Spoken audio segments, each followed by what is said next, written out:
Welcome back, everyone. It's Thursday, and Thursday means another one of these. As you all know, Starlight Midoriland, Chibi UFO, welcome, yokoso.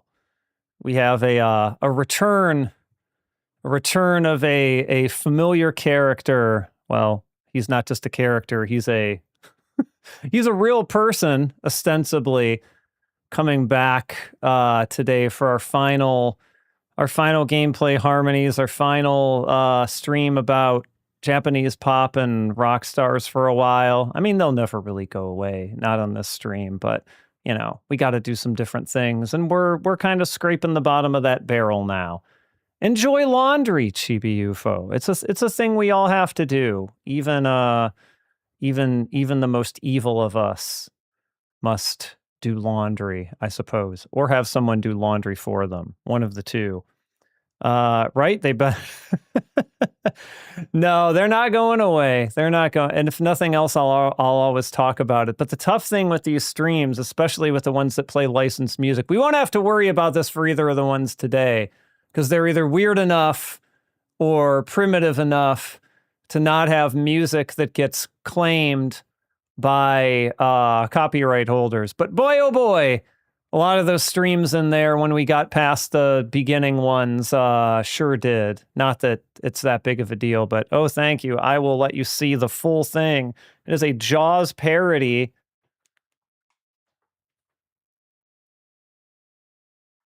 As you can see there, this is I think this is from Hardcore Chocolate, I believe. They still do shirts for Taito now.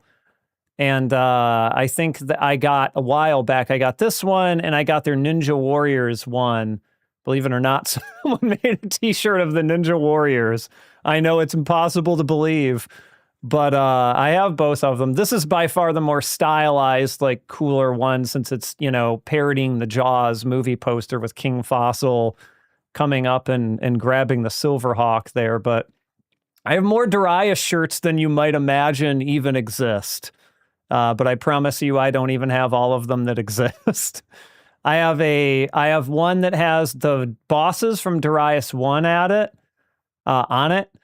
So counting that one, that's 2. I have one that is Great Thing. That's 3. And then I have a Darius Gaiden one that has, Golden Ogre? Is that his name, the first boss? Golden Ogre? So that's 4. 4 Darius shirts. And that's not even all of them that exist. I'm pretty sure there aren't that many shirts of the Ninja Warriors, though. I think if nothing else, we can all be relatively sure of that. But I got to do something interesting in preparation for the stream today. So to remind everyone, this is I wanted to do a couple of games that came to my attention and became emulatable ever since I finished this book, the one that's right up here in the corner here, that one. I love the Ninja Warriors. I will definitely wear that shirt on stream someday, and I will definitely play the Ninja Warriors. Both Ninja Warriors games, in fact. I love both of them on the stream someday. Yes, this. There was one game, which is going to be our first one up today, which if you look at the header on the arcade here, you will already know what this is. But some people may not have heard of this one because it's on a pretty obscure piece of hardware, but we'll get into that in a second. I knew about it at the time I wrote the book. It was not emulatable at the time. It is now. And I couldn't feasibly play it. Like, I definitely bought some gear for that book. Like, I bought a Sega Pico.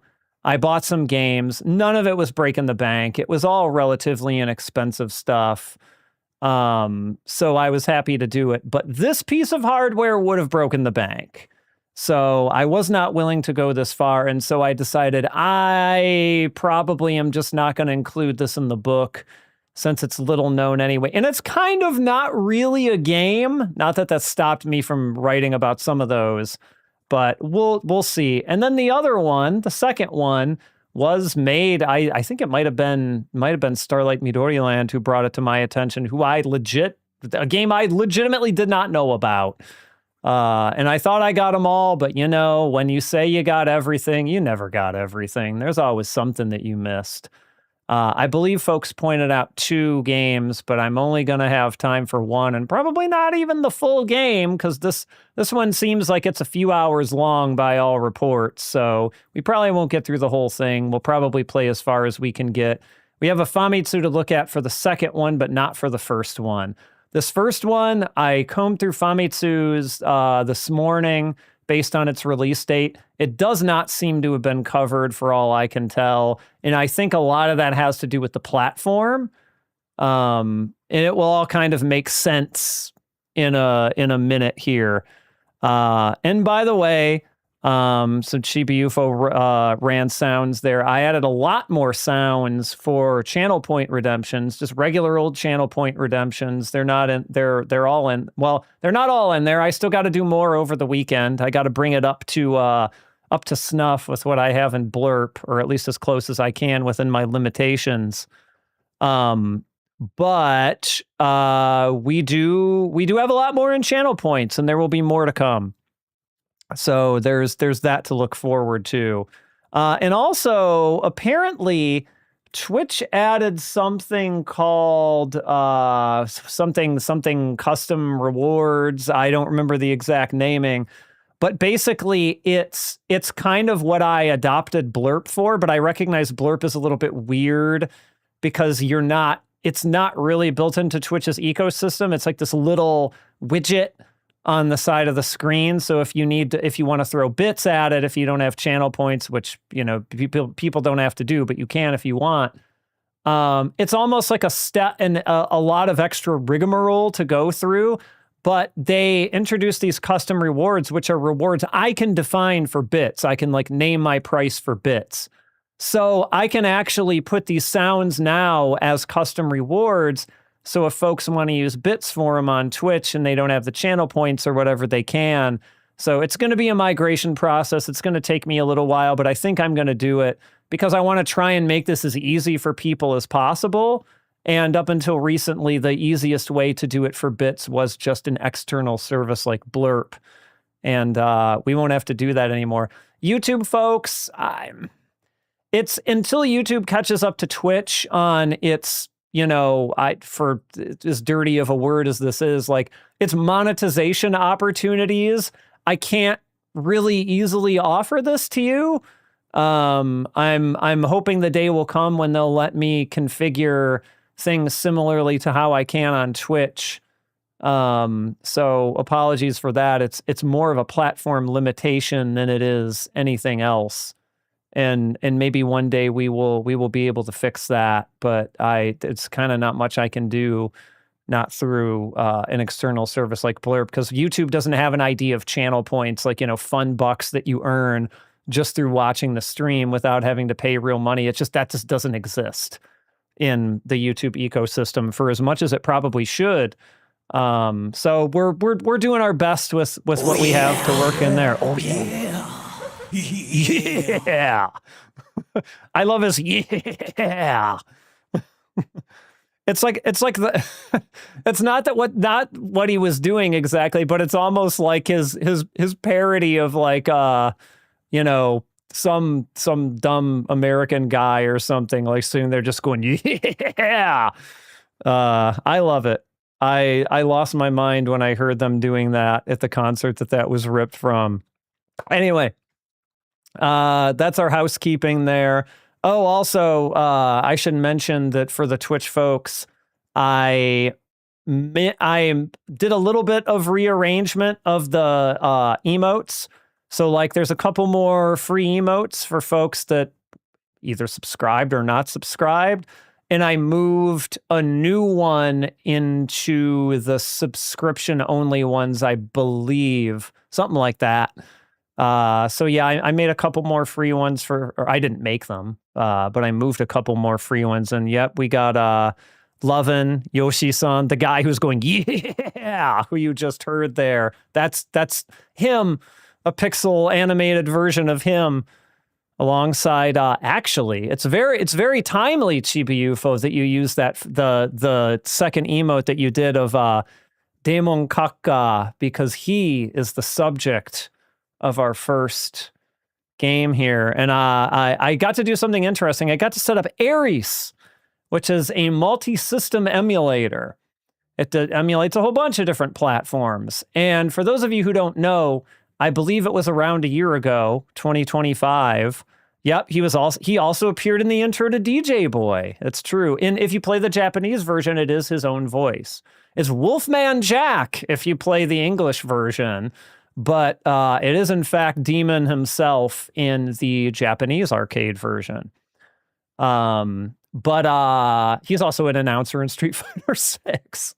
For anyone who turns on announcers in that game, which is like no one who I know, everybody turns that shit off because it just gets annoying. But it's cool that they featured him in it.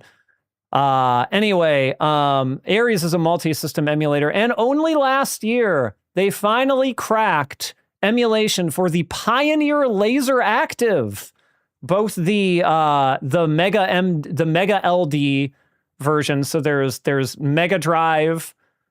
I don't know technologically what the difference between these two is. There's like different cards and things like this. But there's a Mega LD, which is more like a Mega Drive card, and then there's an LD ROM, which is the PC Engine card for your Pioneer LaserActive. And our game today just happens to be the PC Engine side of the house. Yeah, you got Blue Chicago Blues. Was that I feel like I have to play that on stream because that's where I'm at. Gotta represent. No, honestly, I do. People have done it. Retro Pals have done it. Macaw has done it, if anyone knows those streamers. So I'm not exactly the first person to go. And there's I Will, the Story of London, which I feel like is just like everybody's favorite Laserdisc streaming fodder because it's so wacky. But you know what? I'm not above doing the shticks that everyone else has already done. So those are going to come. Maybe not next week. I've got an idea for next Tuesday's stream that I think people are going to like. But yeah, I've never played those games. I've never played a Pioneer LaserActive game in my life. And so I would like to experience them. There's some rail shooters on there that I'm real eager to try too. So like we're going to do it for sure. I don't know when yet, but we're going to do it. I got to put these on my SSD because for whatever reason, like most of the time, even big ROMs, even CD images. So I have a NAS, a network attached storage that I put all my ROMs on just to save, precious hard drive space. But these Laserdisc games, you have to be running off of an SSD or they don't perform. So they are quite sizable, but I have enough disk space to where it isn't that big of a deal. So I'm having to I can't put these on the NAS. I got to put them on the local hard drive or else we can't get good streaming. Something about the way, even though a Laserdisc was optical media, it seeks in like real time and doesn't do as much buffering and things like this. I can't really talk too much to the technology part of it, but it's a whole thing. And people have done the research and like, you can't load these off of a NAS. You got to load them off of like fast local storage. So yeah, anyway, I got to set up Ares, and once I figured out that it doesn't auto-detect the BIOS for your game correctly, you have to like specify the load order for the game, the region of game that you want to use every time.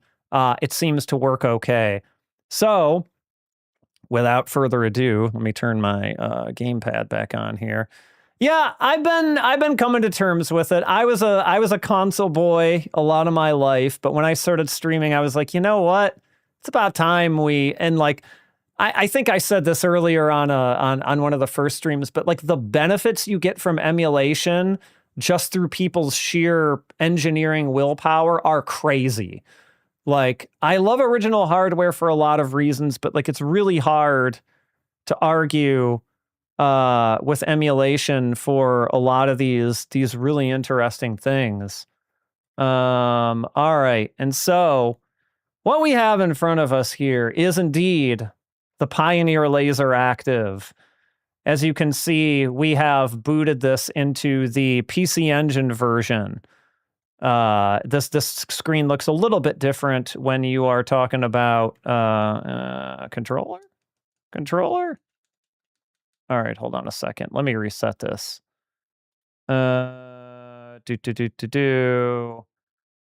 Pardon me. I think my controller going to sleep made this like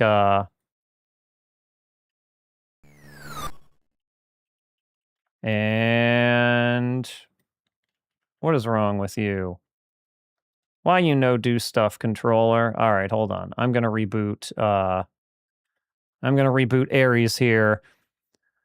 Yeah, there's F-bombs in Blue Chicago Blues. Holy crap! I'm gonna have to.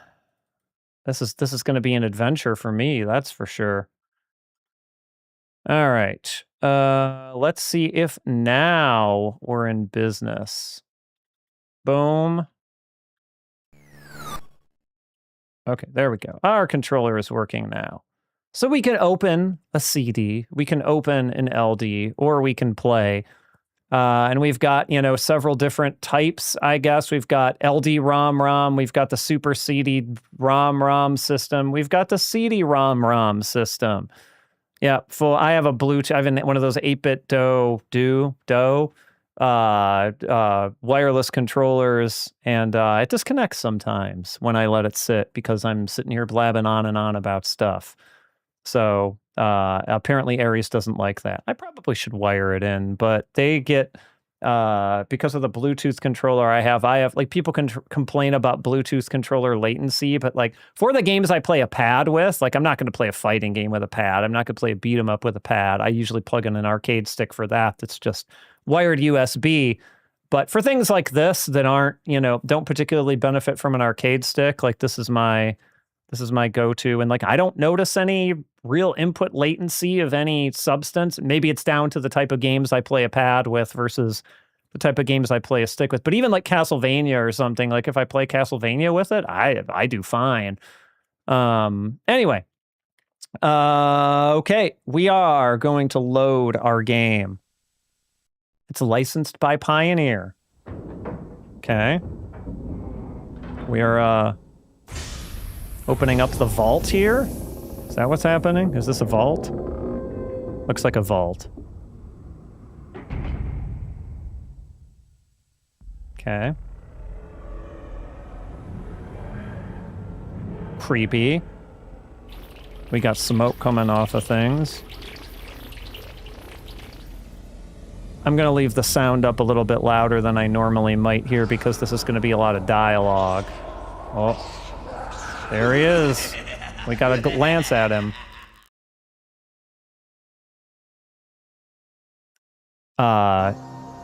Longtime viewers may recognize this as Demon Kaka from one of our very first gameplay Harmonies streams where we played Seikimatsu Akuma no Gyakushu on the Famicom. And we were Demon trying to, playing a very difficult to play game, trying to make it through to rescue our bandmates. So this is obviously a different platform and it's quite a bit later. All right, enough of that. Enough of our intro. But I should actually say what this is. This is let me see if I can do my best impression of him. Akuma no Shinpan, Konseiki Saigo no Shinri Gemu. That is to say, Demon's Judgment, this century's final psychology game, would be perhaps a way to translate it. And it's more of kind of a fortune-telling type deal. This is barely a game. I'll do my best with the dialogue here. There's no on-screen subtitles, so I'm gonna have to try and interpret it all. And I am not a super strong interpreter like I am a translator, but I should be able to get us through here. Maybe not word for word, but we'll get the gist. I feel like if nothing else, this is something I'll have over the Retro Pals stream, where I love the Retro Pals, God bless them, but they can't always, you know, translate the things that they're playing.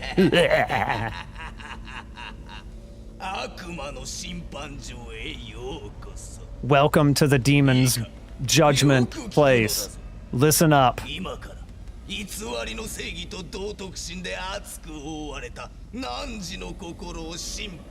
going to judge the evil thoughts lurking in our hearts with his evil powers. That is some Gatsby. That's some real use of Gatsby there. Even things that we don't even know about ourselves. Are you ready? He'll be waiting for us. Yes, Shinri game are it's a very common genre.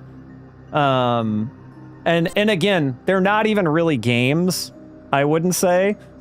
They're more like little fortune-telling things. And as you can see here, after Demon gave us our wonderful intro here, you can see that we have different subjects to choose from, and they're very vague subjects. So for example, we have like illness here, byoki. Oh really? Okay, hold on. Ah, okay. The YouTube vertical stream. All right. Give me a moment, everyone. Sorry about that. I forget that sometimes I need to do a little bit of extra maintenance for the vertical stream here. My apologies. Okay. We may notice some weird scene transitions while I'm doing this. So bear with me, everyone, on horizontal YouTube and on Twitch. Yes. So, and actually, this might have not been working for the vertical stream on yesterday either. Or not yesterday, Tuesday for Streets of Rage Remake. Oops. Oopsie. Okay, vertical scene transitions, vertical scenes, vertical sources. I think what we need to do here is in our vertical 4x3, we need to add a existing scene. Isn't thrill as I go through and add scenes to OBS. Okay, Aries. All right, we should be seeing something, but it's gonna be like weird and cut off. So give me a moment here. I'm just kind of shaping it here. Do.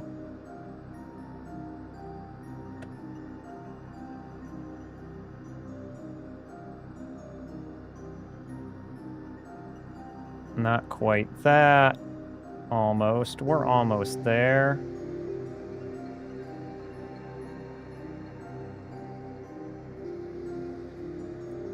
All right. That should hopefully do the trick. I'm looking at it on my end, and it looks like that did the trick. I probably have some finessing I could do with that, but I'll worry about it later. You at least should be getting some kind of gameplay footage on there. Apologies for that. All right, cool. All right, now, so back to our topics here.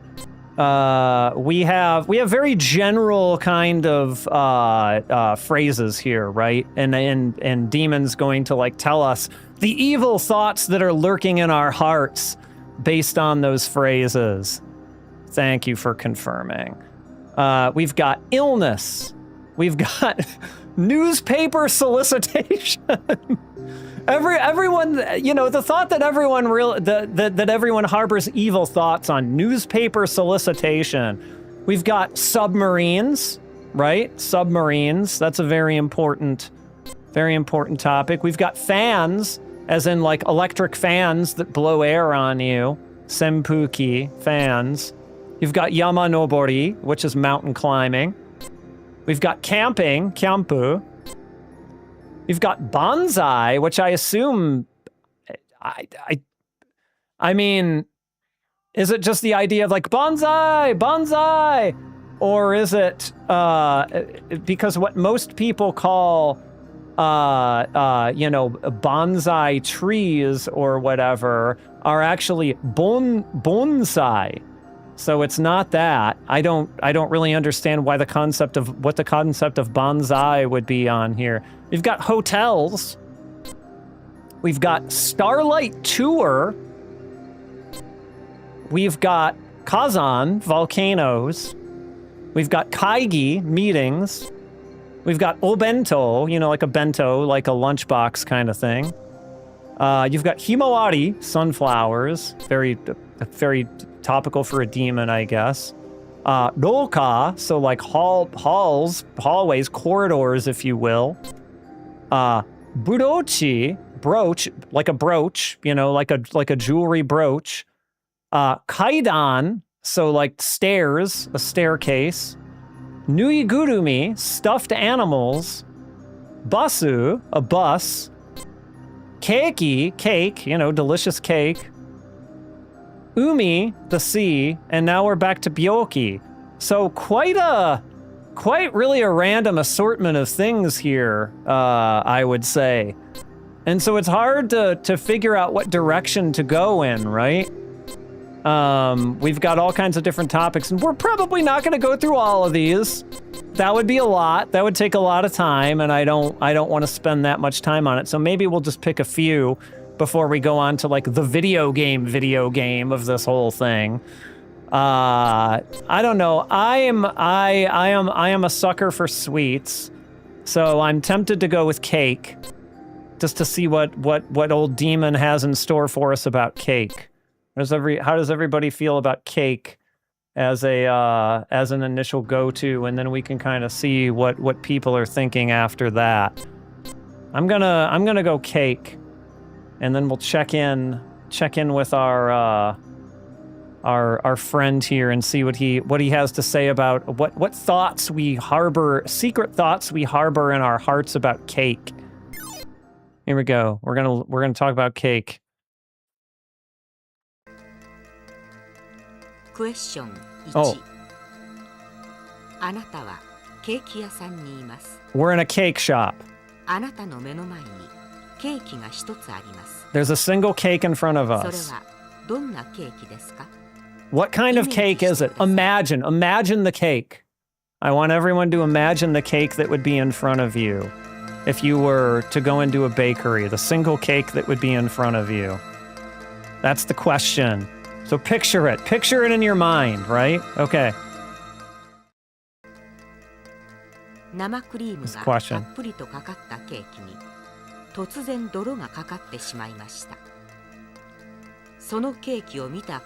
Okay. Question number 2. The cake in question is full of icing, you know, it's covered in icing. And suddenly there's mud on it. Like mud drops onto the cake, for example.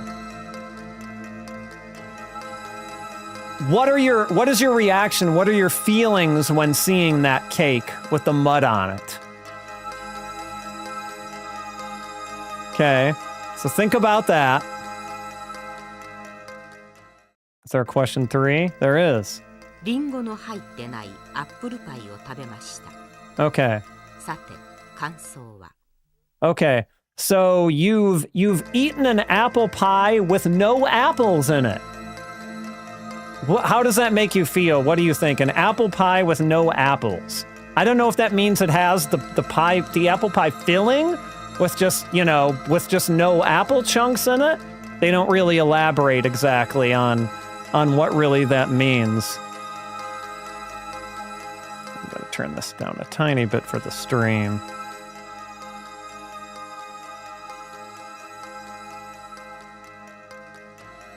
There we go. Okay. All right, an apple pie with no apples. That's question 3. How does it make you feel? Apple pie with no apples. 4. Okay, so there's candles on the cake. How many candles are on the cake? So that suggests a birthday cake. So how many candles on the cake? Think about that too. How many questions do we have? Okay. What do you think of chilled cakes, cold cakes, not like room temperature cakes, but like cakes that are particularly served cold that are not ice cream cakes? Specifically not ice cream cake. So like a chilled cake that is not an ice cream cake. That is the question here. Wow, this is a lot. What psychological evaluation this is? 6. Okay, there's a cake that you've never seen before.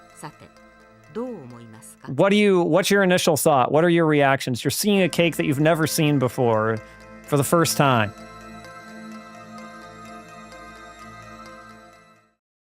All right, apparently that's it.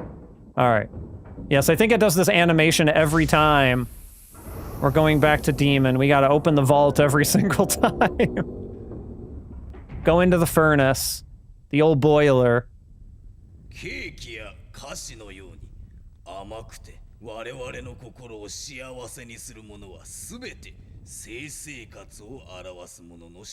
Okay, so cakes are sweet and represent everything that makes a person happy.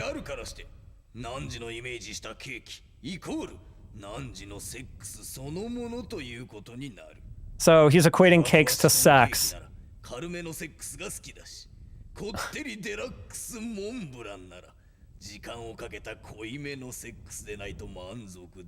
Yeah, this is hard to translate in real time, but he's basically saying like, if you imagine something like a deluxe Mont Blanc, which isn't really a cake, it's like you like long, like prolonged, how to put it, long sex sessions, things like that. So we're equating the cake that we chose to the type of sex that we like. So this is the mud question. So the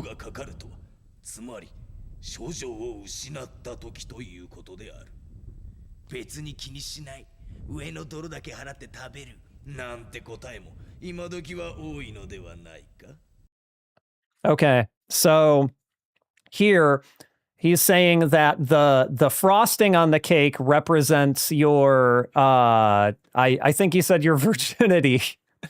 And so the mud being put on there represents losing it.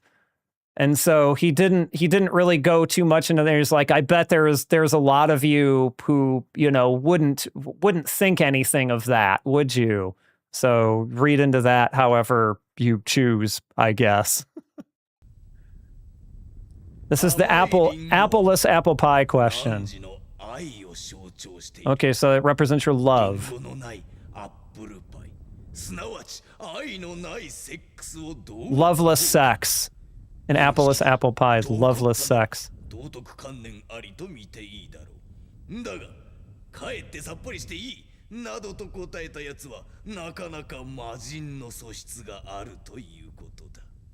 I didn't catch a lot after that, because Demon, he likes to use the fancy $10 words, but definitely an appleless apple pie is representing loveless sex. I did not necessarily think that that's where we would be going with all of this, but okay, we're really doing the food sex equivalency around pretty much every corner here. So this is the candles, number of candles.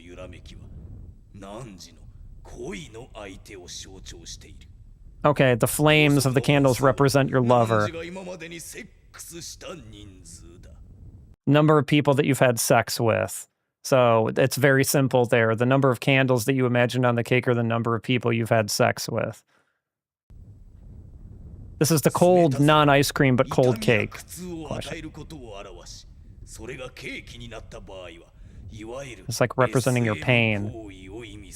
Oh, your desire for S&M. This is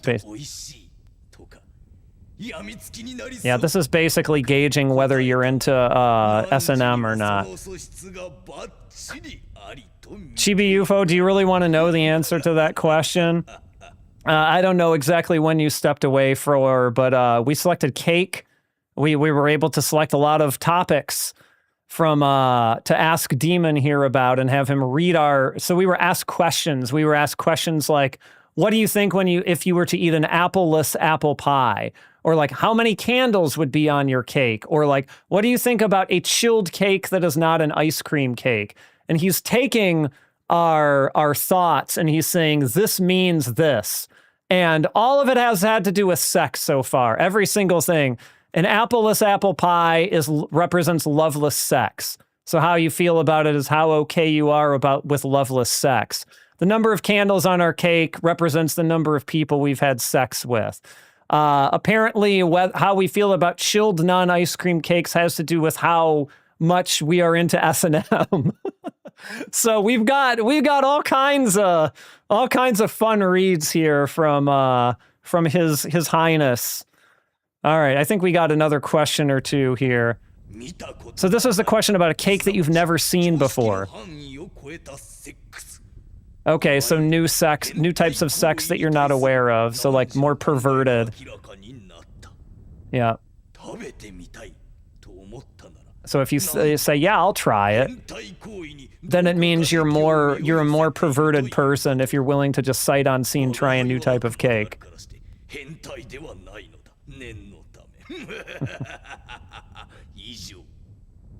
He's saying, but that's just so you know, I feel this way because I'm not a pervert, I'm a demon.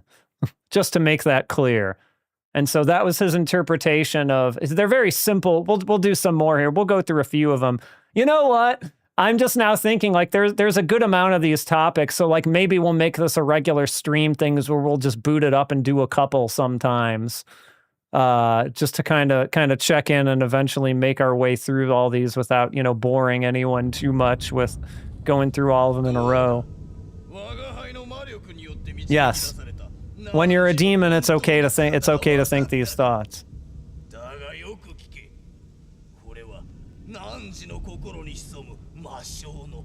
Yeah. But he's not saying this. This is the evil feelings in our hearts. Not him. It's like, you want to know more, right? Just come back here to our pedestal of judgment. You'll be waiting. You better come back again. Wait,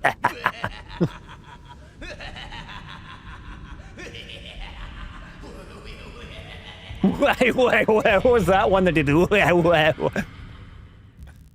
All right, let's pick a different topic here. We'll at least get through a good couple of these. So we picked cake. I couldn't resist. I had to pick cake, and I was not disappointed. So let's cycle through these, and Chibi UFO, if you have a preference, you can jump in here. So we did cake. We're not going to do cake again. We have Umi, the ocean, the sea. We've got Byoki, illness. We've got Shimbun Kanyu, newspaper solicitation. We've got a submarine. We've got a fan, like a fan that blows air on you. You've got mountain climbing. We've got camping. We've got bonsai, not bonsai, not the tree, but I don't really know what this means in the context of a topic. We've got hotels. We've got Starlight Tour. We've got volcanoes. We've got meetings. We've got bento, like a box lunch. We've got sunflowers. We've got corridors. We've got a brooch, like a piece of jewelry. We've got staircases. We've got stuffed animals. We've got a bus. So we can do ocean unless any of those other topics have caused you to change your opinion. If not, we will proceed with ocean. Right next to cake. Cakes and oceans, they go great together. Starlight Tour means something. Really? What? Is it too much to share what Starlight Tour means? Because I feel maybe this is a euphemism that I am entirely unaware of. Maybe it's a thing that I should know and that I don't know. Because I don't really know what this even means. And I don't think I'm that naive of a person, but who knows? Maybe this is gonna prove me wrong. I'm kind of insanely... not to get too dark and political with race and police corruption. Okay. I don't know if that's what it means here, because that would be a heck of a thing to have caught on in you know, Japanese vernacular, but we can definitely go with your original the ocean here. The wonderful ocean. What evil thoughts or impure thoughts could we possibly be harboring that are, I mean, they're probably just going to be related to sex. Like, let's be real. Like, is that the angle he's going to take with all of these? Probably. But let's see. But we got to answer the questions first, and I'll read the questions so everyone can think about their answer. He tells you not to take a dump in the ocean. Okay. You are the ocean. Okay. What kind of ocean are you? Imagine what kind of ocean you would be, or sea. You know, umi is kind of one of those vague terms. It can mean ocean, it can mean sea, whatever you prefer, right? So imagine, what kind of ocean or sea would you be? I don't know what it means by what kind, like whether that's just big, small. It literally is asking you what kind of ocean you would be. So think about that. Question number 2. Okay, so there's waves. Okay, you're causing waves. What kind of waves? I don't know if that means like violent waves, smooth waves, whatever. So what kind of waves would be in you as the ocean?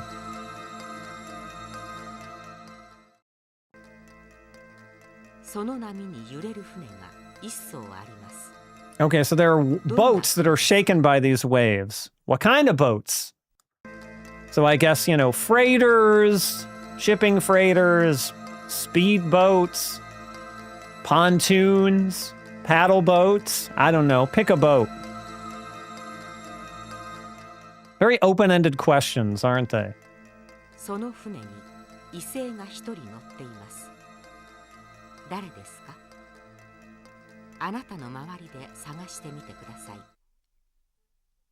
Okay, so hold on. I'm just going to pull up gshow.org because I want to get one. Okay, that's what I thought. So on this fune, on this boat, there is a single person of the opposite sex. Who is it? Take a look around you. Well, there is no one in this room well, there's a cat. We're not going to get into that. I don't have the second camera on, so y'all can't see the cat. There's a cat right over in that direction from me, perching on her window seat. But I don't think that counts. That's not a person. And so I got no real I mean, I can imagine, but I can't come to any conclusions by looking around me. That's for sure. All right, but maybe some of you can. I mean, were they assuming people were playing this game in a public place? Brought their Pioneer LaserActive to the public library? Like, what? What do you mean? All right, next question.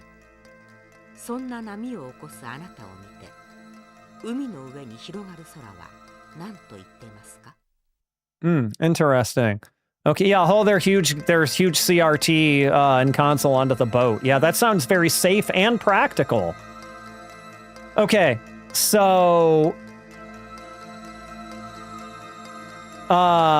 looking at you, who is the sea, who is the ocean in this case, so the sky that is spreading out above you, what is it called? What is the name of the sky that's spreading out above you as the ocean? I think these are a little even more wild questions than the cake ones were, honestly. All right. Was there 5 questions? Was it 5? Yeah, 5. Okay, so here we go. Here's our answers. And again, I'll try and get as much of them as I can. We're going back into the furnace. It's the start of all life. But what's the start of all human life? Sex, of course. 汝のような偽善者の仮面を剥ぐのが我が輩の使命なのだ。覚悟せよ。横道にそれてしまった。そうだ。セックスというのは気持ちよくなることだけが目的ではないのだ、本来。これは汝のセックス So this is what kind of... 静かな海ならば、セックスに対して深い尊厳を抱いているし、荒れくれた海ならば、荒々しいプロレスのようなセックスが好きだということだ。I'll translate in a second. Okay. Yes, now that I have your attention to sex. Okay, so unsurprisingly, when asked what type of ocean you are, if you are a calm ocean, you prefer calm sex, I guess. But if you are a violent ocean, you prefer, and I quote, violent pro wrestling-like sex.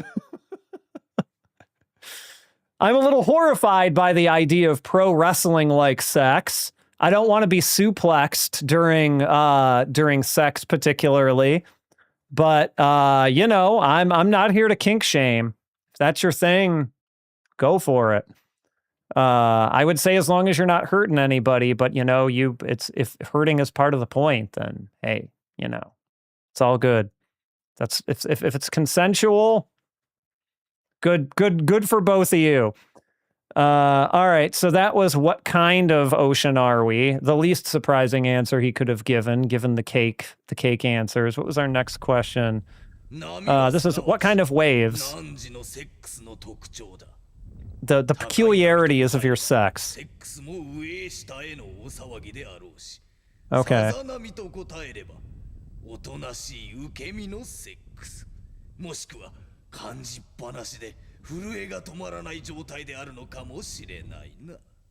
Okay, so again, you can probably kind of guess this. So like the peculiarities, meaning like if your waves are like smooth and rhythmic, it's like you're very up and it's very rhythmic sex, right? If they're choppier, more wild waves, it's more wild. So again, shocking. This is what kind of boat was being shaken by the waves. Tough to say.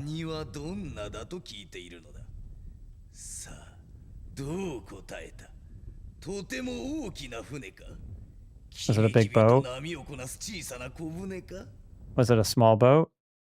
Okay, he doesn't... I think he was trying to be alluding and not saying directly. I think he might have been alluding to the sizes of certain things. Is what I got out of that, but he kind of danced around, you know, saying exactly what it was. So, yeah. This is the person of the opposite sex question. So, of course, this is the person you want to have sex with. Again, who is surprised by this, given, I feel like I probably could have predicted all of these after I'm glad I did the cake one first, though. I have to say the cake one was much more colorful representation of this. And this was what is the sky called above the sea?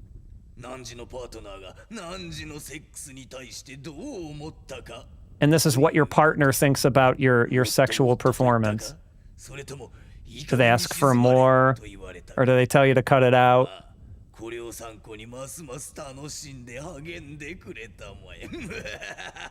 So, yeah, that's it.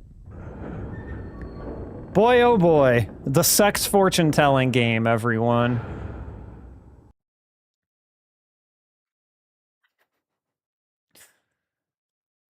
I was not really sure what to expect with this, but, all right, he's going to say the same thing as he did last time. Tell us to come back for more. All right, should we do one more? Just to kind of round things out here, and then we'll move on to the video game. I gotta say, I'm very, very intrigued by the idea of newspaper solicitation being on here. This seems so weird and out of place, so specific. Like, to have newspaper solicitation on here, like that. I mean, obviously, that's very of a time, right? This game came out in when? Was it 1993?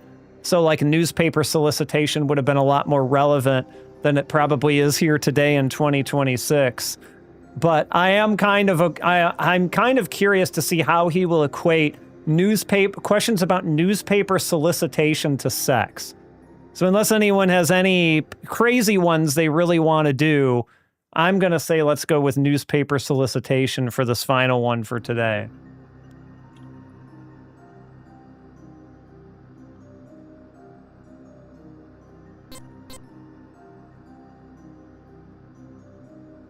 All right, let's go with newspaper solicitation.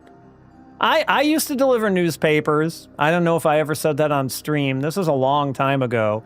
But my first job when I was 13, 14, was delivering newspapers. I had a paper route that I walked to from my house. And then I did that until I was old enough to work at an arcade. So, fun. I guess I know. I didn't really solicit people.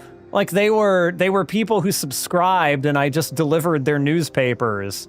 So I don't know if we can really say, like, I solicited them at all. But, yeah, so I guess I don't really know about newspaper solicitation, per se, but I do know about delivering newspapers. Anyway, newspaper solicitation. Here we go. あなたは A 新聞を取っています。ある日あなたの家に B 新聞の勧誘員がやってきました。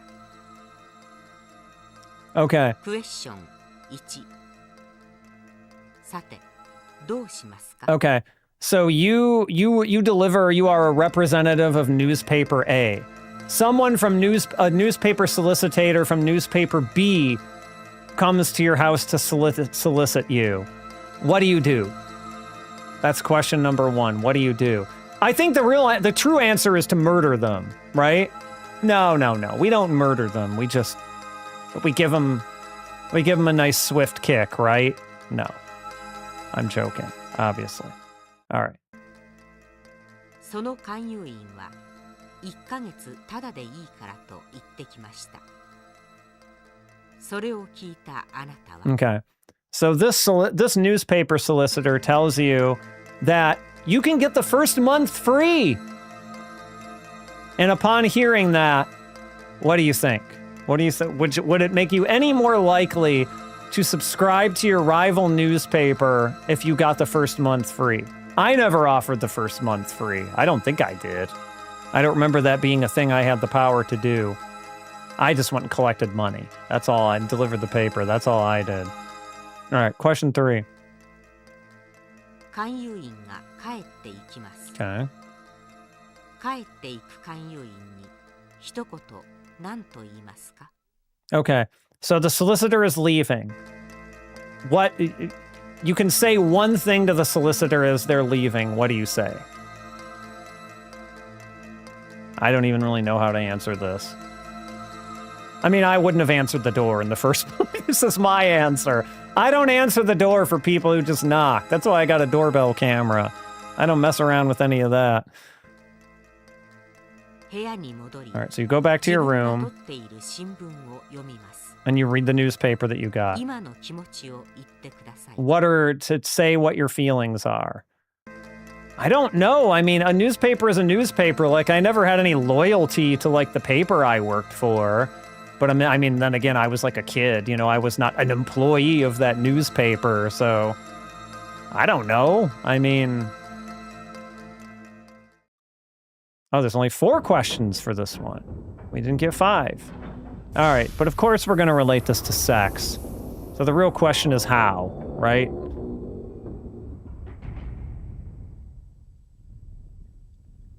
違う新聞の勧誘とは、つまり A sudden temptation. Of course, this represents your lover.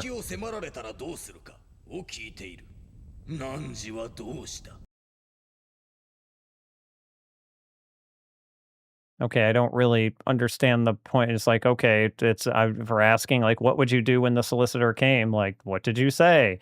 It's like, okay, all right. Okay, this is the free question. 今の新聞にそれほどこだわってないから3ヶ月ぐらい取ってみようかなどと思ったんじゃないかまあいい次だ he said something about like, you know, would you feel like it would be okay to just ask for more free months? I don't really get the point he was trying to make with that one. This is if you could say one to him. Oh, okay, this is your feelings after cheating on someone. 断った直後の気持ちだちょっと待ってやっぱり1ヶ月だけ取ってみようかな洗剤切らしてるしなんて気が変わらなかったか Okay, so like if you know call out to them and saying, "Oh, actually as they're leaving like I'll take the free months." Like what does that say about you? Your feelings after cheating on someone. もちろん今の恋人に対する汝の気持ちだ This represents your feelings for the person who is your lover right now. And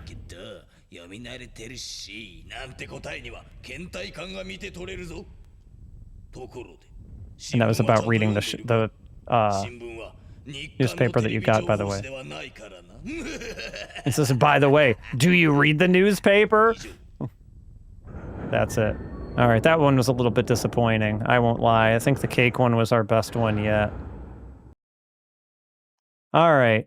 I think we've had about enough of this for today, but this is a video game that you can play on your Pioneer LaserActive if you want to go and see what all of Demon's thoughts about, or sorry, they're not his thoughts, they're your thoughts. He's looking into your heart.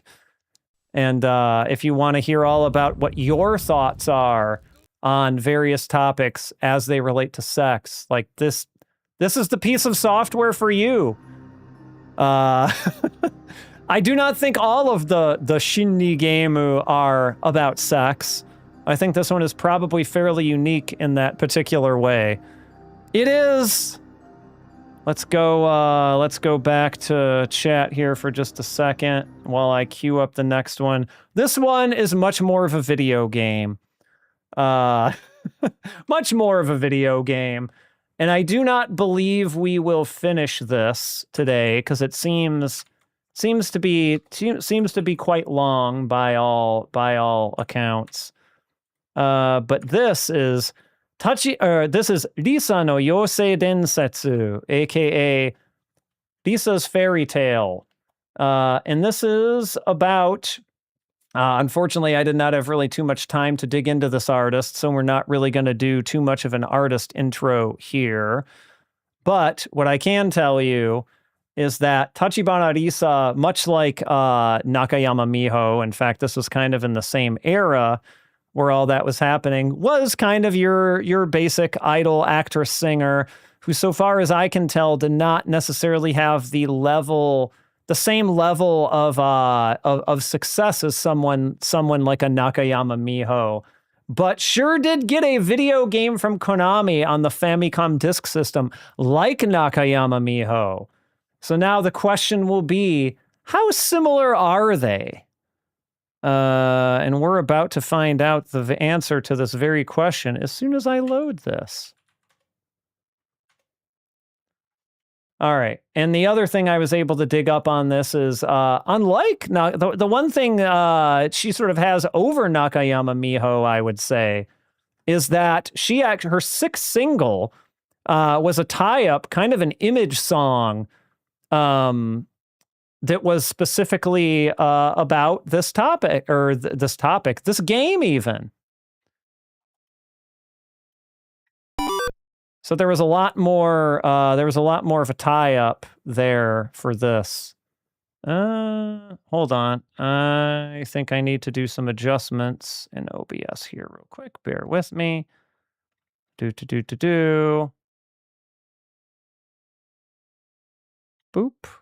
Did that do the trick? Is this showing anything? This is not showing anything. All right. One more time. RetroArch, what are you doing here? I pushed the button and you're supposed to do the thing. Give me 1 second here. I may just need to switch OBS scenes and do something kind of manually real quick. Do not panic. Do not panic. I am still here. There we go. My Stream Deck shortcuts pooping out on me. All right. Let's see here. So, as you can see, Risa Tachibana's name right here, front and center on the title screen. We don't really get much fanfare on the title screen, but this is from our friends at Konami, the Contra people, the Gradius people, the lots of other things people. But we don't have a save, so we're going to start from the beginning. And of course, I have a walkthrough prepared here because I'm not going to stumble my way around this thing. No, sir. All right, so we're starting from the beginning. Chotto matte ne. Similar to Nakayama Miho's thing, where she's telling us to please wait.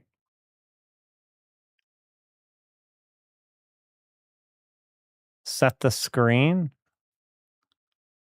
Oh, no, sorry. This is B-men, not Ga-men. So we hit this button. I think. Yep, there we go. Switching the Famicom disc with a button. All right, here we go. Turn this down a little bit on my end. All right. So, as you can see, we've got a representation of Ms. Tachibana on stage here. Oh, God, now I'm going to have to read this all in hiragana, aren't I? What have I signed myself up for? All right. Today, Konsato is not even written in katakana. It's written in hiragana. What the shit? Why? Why would you do this? Anyway, today is the day of Risa-chan's concert. Oh, by the way, there was one thing I meant to mention earlier, one other piece of interesting information that I found when I was researching this.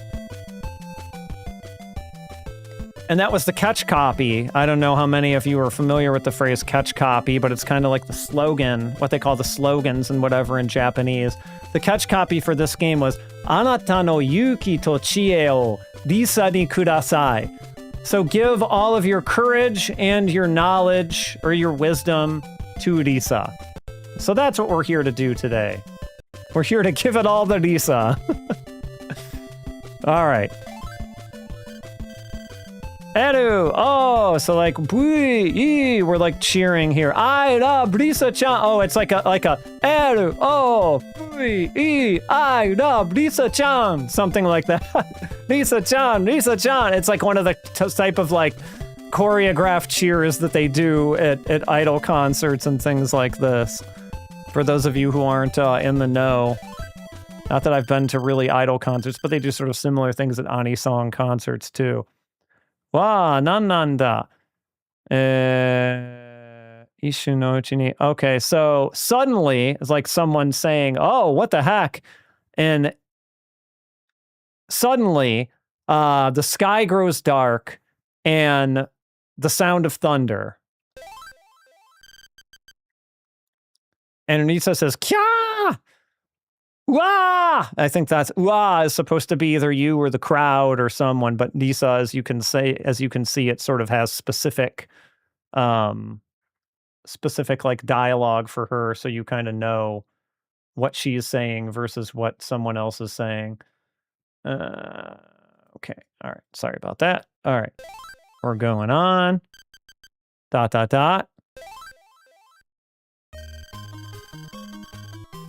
Ah, it's the blue sky. Oh, that was fast. Where am I? Okay, so we've been transported to some sort of other land, it seems. This place is, huh? Someone's like passed out over there. Hey, what happened? What's wrong? Oh, is that Risa? Ah, Risa-chan. There she is. She's here in this magical land. Oh, I get it. This is a dream.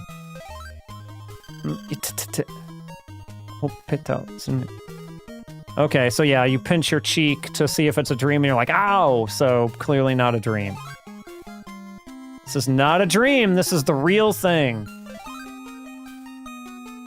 Okay, and so now we get our Nakayama Miho-like choices here, right? Where we get to pick these different actions that we can do. And so I have my trusty walkthrough here. So we can either look, examine, I suppose, would be a good translation of that. Or we can say talk. And so we're going to talk to Risa. You know, the only other person here. She's got a little heart. Hatomaku ga tsuiteru ne. She's got a heart mark after her name. Risa-chan, oi, daijoubu kai? Like, Risa-chan, hey, are you okay? And she says nothing because she's passed out. So we got to talk to her a few times. We're going to talk to her again. And we ask the same thing. Is she okay? She still does not respond. And I think third time is going to be the charm. What should I do? Oh, that's right.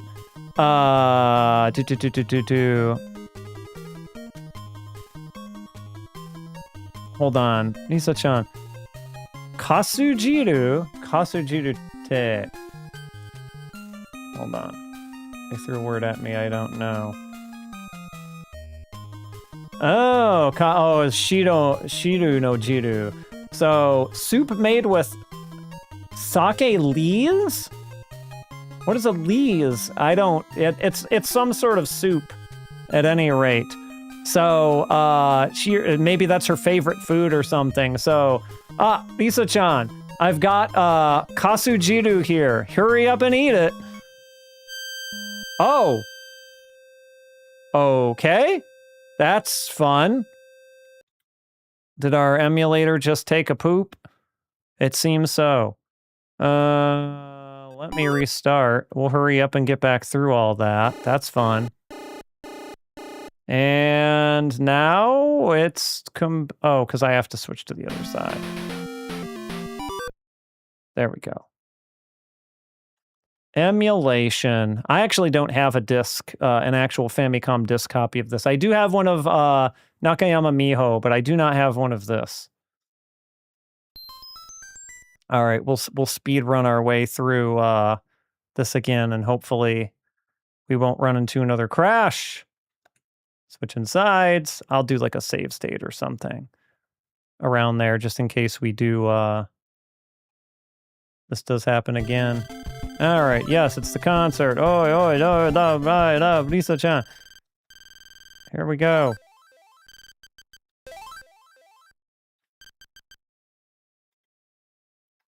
Ah. Okay. And here we are, transported into this other world again, and here she is.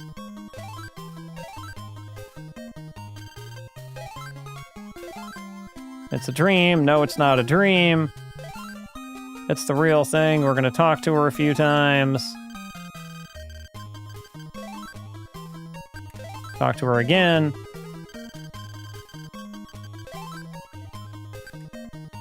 We're going to do a save state here in case it crashes.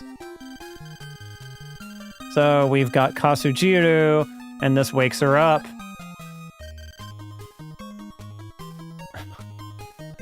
Okay, you woke her up with, yes, her favorite Kasujiru. Has anyone had Kasujiru? Miso shiru, of course, miso soup is very popular, and I've certainly had that more times than I can count, but I don't think I've ever had Kasujiru before. Kasujiru? What?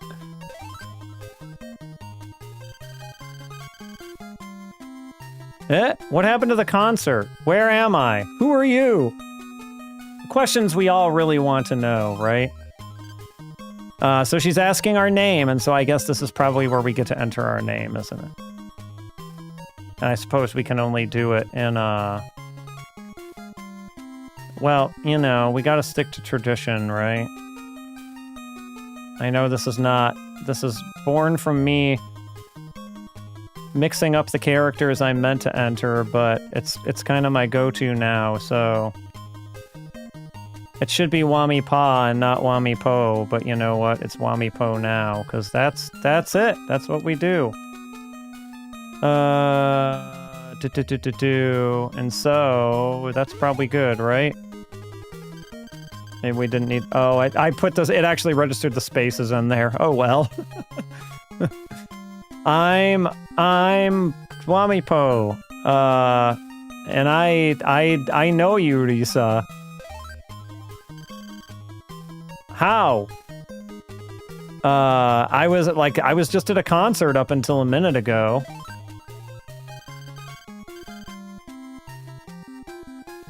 I was there too, and then suddenly there was thunder, and before I knew it, we were here.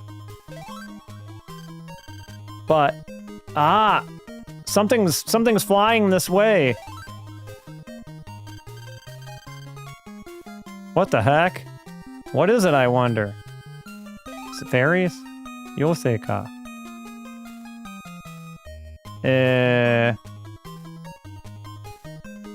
Oh, it's turning. It's a person, and it's coming this way. Oh, it looks just like me. Indeed, it does. So the girl who appeared is the spitting image of Risa, and this is the fairy. This is Yousei. Wami Po, Risa. I surprised you by appearing so suddenly, didn't I? I'm the fairy of light who looks over this world. Protects this world.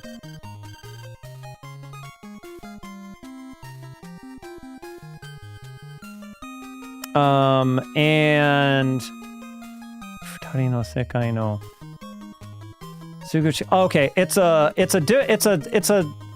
separate world, another world that is right next to your own. Parallel world, would you call that? Another world?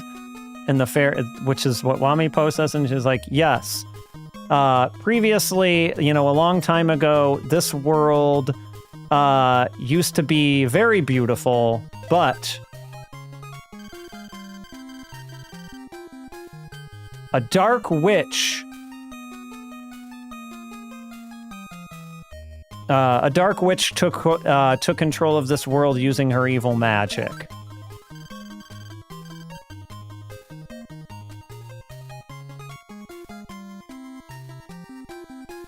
Let's see here.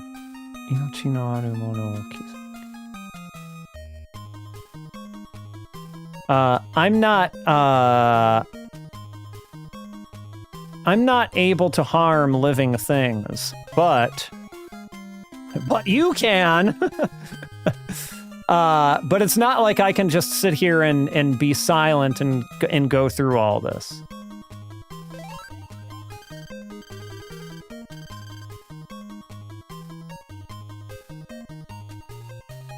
So I wished for a true hero with a righteous heart to come and save this world. And then you two appeared here. So please save this world. not at all a tall order. Very reasonable request, really. Please save my world. Please save my Earth. You were both chosen to save this world. And Risa says, but, a witch, that means she uses magic. How are we supposed to defeat her? Good question. Great question.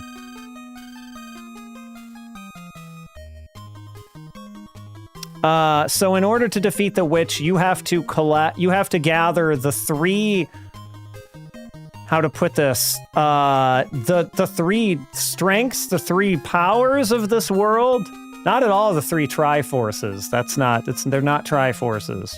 Whatever you think they are, they're not Triforces. Legally distinct. You have to collect the gem, the gem that is a proof of love. The sacred sword that is proof of justice, and the harp that is the proof of peace.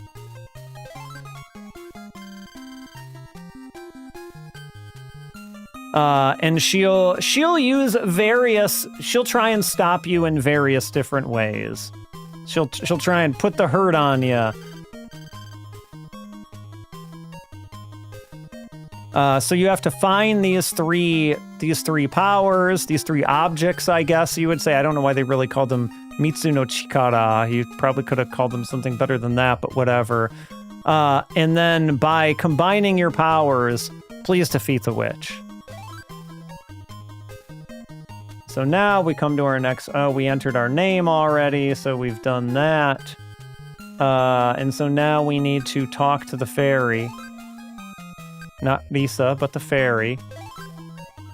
No, I refuse! And no, actually, Wamipo does the exact opposite. He says, all right, let's do it. And the fairy says, thank you.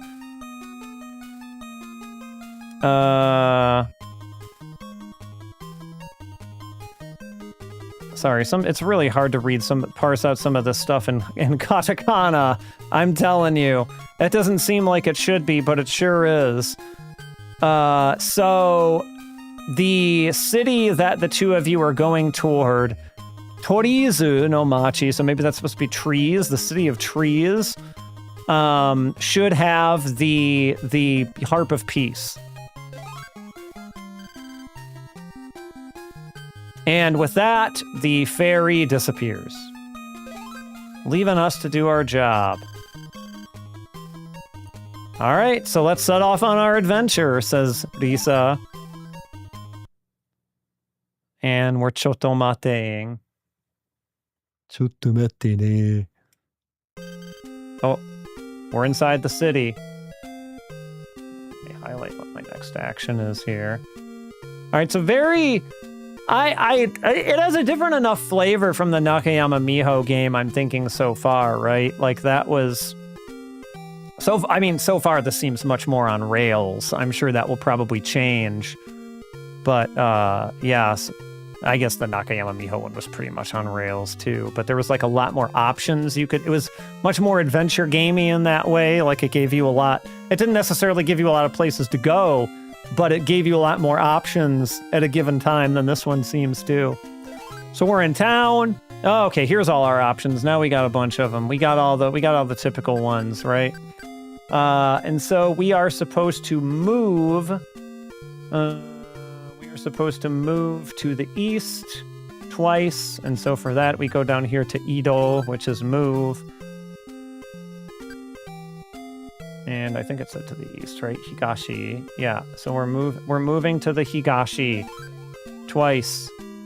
And so we've moved east once. And we're still inside of the city. And I assume we're just going to do it again. So we're moving Higashi again. Until, we found a man. We found a townsperson, everyone. Here he is. A resident of this town. And to him, we will talk. To Oji-san, so like the guy. Not calling him an old man is not purely correct, but so you say hello to him. It seems like there's a wondrous harp in this city. Is that true?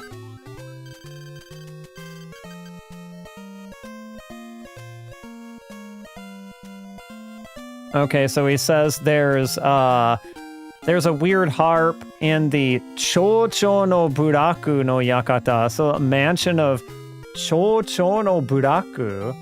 So like Chocho generally is like a butterfly. Chocho in this case is the mayor. Okay, I'm used to it's like a town mayor though versus like Mike Hagar, which is like Shicho.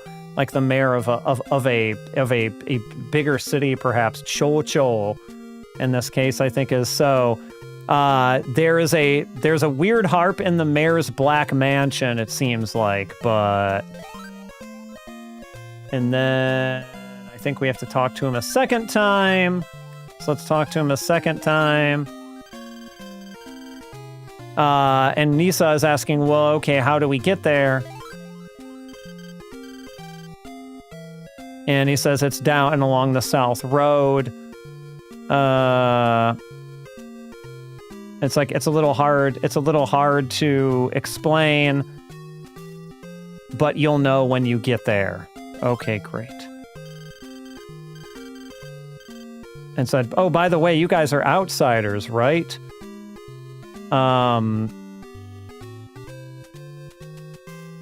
We're trapped inside of this world that is, you know what, we're gonna play him in a second. I'm gonna play it because I feel like this is, well, maybe we need to play it when we get to the mayor's mansion. How about that?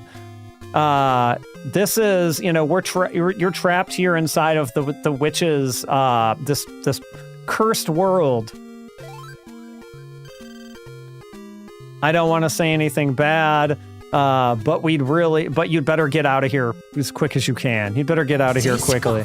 Jessica! Is Jessica here? Risa! We're just calling everyone Jessica. They're all Jessicas.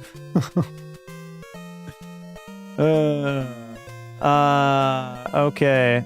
So then he got out of there quickly himself. He doesn't like being here. No, don't be sorry. I love it too. I wouldn't have put it up there if I didn't want to hear it over and over again. Trust me. You would be surprised the amount of times I will look at one of my cats, who is neither of which is named Jessica, and go, Jessica. Like, I've done it a lot. All right, so we're gonna go south. Minami. We're going south. Okay. And we're in front of a moat. Presumably this is the moat in front of this, you know, palatial mansion here that the mayor has. But we gotta move a little bit more. We gotta move to the east again before we can get into the mansion. And here we are at the door. We're in front of the mansion. And so we want to probably move again. Nakani Hairu. So we're going into the mansion. Oh, I'm just realizing I think it says Mayor Black, not the Mayor's Black Mansion. Mayor Black's mansion. Mr. Black. Mayor Black. All right, he's not Mayor Black here though. Hold on. He's got to give us his introduction, doesn't he? Oh boy, I don't have a good way of redeeming this quickly. Where is it? Hold on, bear with me for a second. We can't do without this. This is a non-negotiable thing that I have to do, even if it takes me a minute to find it. Here it is.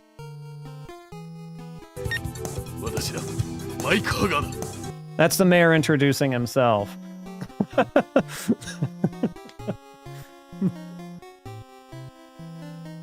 He doesn't look much like Mike Hagar. He looks more like a Dr. Wily to me. But that's just my take. Watashi da Mike Hagar. Watashi da Black Show. All right. So you're inside of the mansion. This is the, okay, yep, this is Mayor Black. Like, who are you? What are you? And now, we have to talk to him, of course. Talking to Mayor Black. See what's going on with him. It's like, what do you want?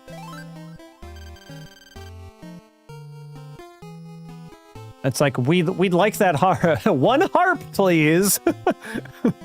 we'd like the harp that you're in possession of. Then Risa says, please. You know, she's asking very nicely for it. And that can't be all. So what happens if I'm not supposed to talk to him again, but like, what, is it just the same thing? Let's see.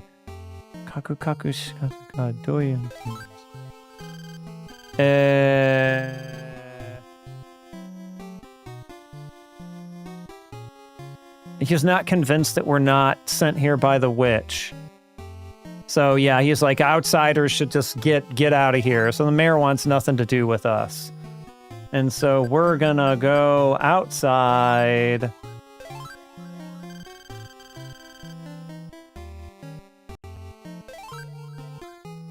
Hold on. I skipped over that unintentionally. The harp is right there before your eyes. You should really do something to get it. Okay, so maybe I just got to keep talking to him. Okay, let's keep talking to him. We'll probably just persuade him.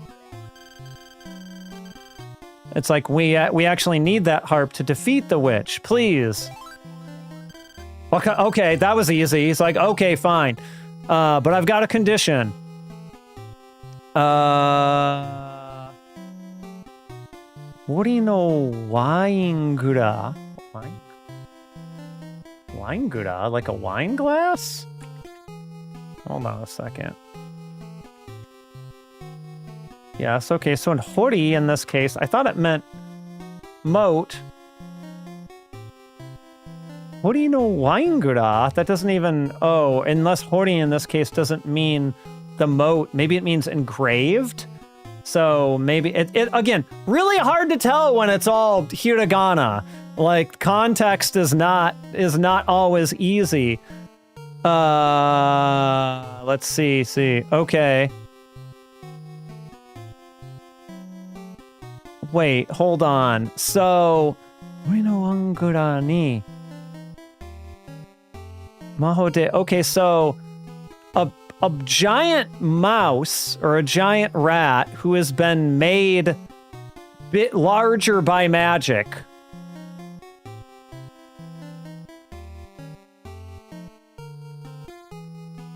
It doesn't say nakani, but I'm trying to see how this is related to the engraved wine glass. We're gonna see.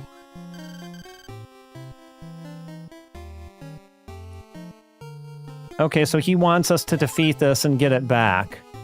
So I guess we're gonna fight a giant rat or something. Okay, so now we're going back outside. Because we got the harp. Now we're back in front of the mansion. And now we need to probably find this mouse. So we need to once again move to the east. Alright. Okay, so there's a townswoman here. Machi Uri. So is this like a... I do not like that gshow.org does not... okay. Oh! Machi Uri no shoujo! Naruhodo. Okay, so it's the Little Match Girl. Like the 1845 short story by Hans Christian Andersen. So, I mean, I guess this is a fairy tale, so I'm not too familiar with the names of a lot of fairy tales in Japanese, so apparently that's what this one is.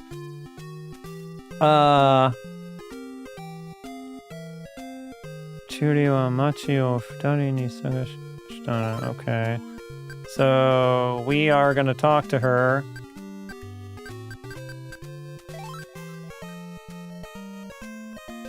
Talk to the little match girl who doesn't look like a little girl at... Okay, well, I wonder if this is... Because I made it through Nakayama Miho in this all okay, so I wonder if this is just like a glitch with this particular ROM or something. Boy, oh boy. All right, this is not ideal, but I guess we need to make more save states in case of random glitches. We lost a good, decent bit of progress here, but let's see if we can make some of that up. I don't think it's going to load a save file for us, is it? Let's see. Let's see what happens if we try to load the save file. Maybe it was saving period. No save data. Okay. That's about what I expected.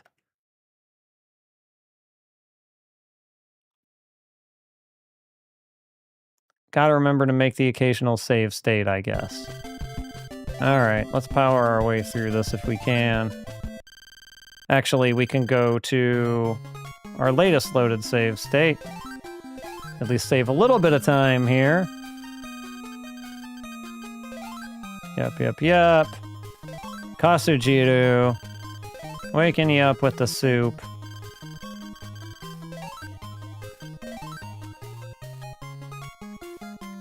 We'll enter this again.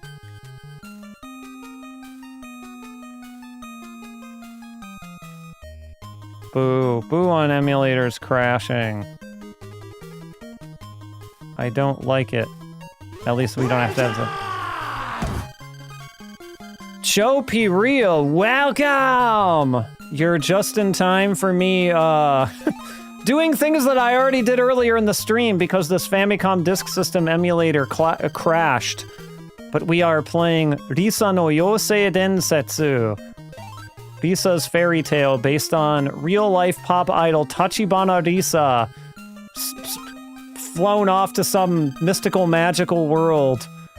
And I'm doing my best to translate this as we go along here, but unfortunately we're speeding through this because it is real idol gaming. It's no Nakayama Miho no Tokimeki High School, I'll tell you that much. I already have opinions formed about how this is not as good of a game. But you know what, we're gonna give it the benefit of the doubt here. TLDR, we've been, our, named character and Tachibana Risa herself have been transported to this magical world, a world adjacent to our own, really. And we are here to save it, because we are the chosen ones. Save it from an evil witch. And our emulator crashed, and so we're kind of working my way back through here to get back to where we were, because apparently I need to make more frequent save states. And we have to collect 3 objects. We have to collect a gem of love. We have to collect a sword of justice, and we have to collect a harp of peace. And we had just obtained the harp of peace when the game crashed. So that's kind of where we're at here. Let's see here. We're talking to the fairy. It's not bad music. I agree. Look at this! Look at this! It already crashed again! Lord! Yeah, it's gonna be a lot of work, especially at this point. This Famicom Disk System emulator is behaving horribly. Like, absolutely horribly, to the point where I'm almost thinking, like, there's no point in continuing with this if it's just going to crash like this. We'll give it one more try, but this is not a good sign, because if I have to save state every screen, I'm not really all about that.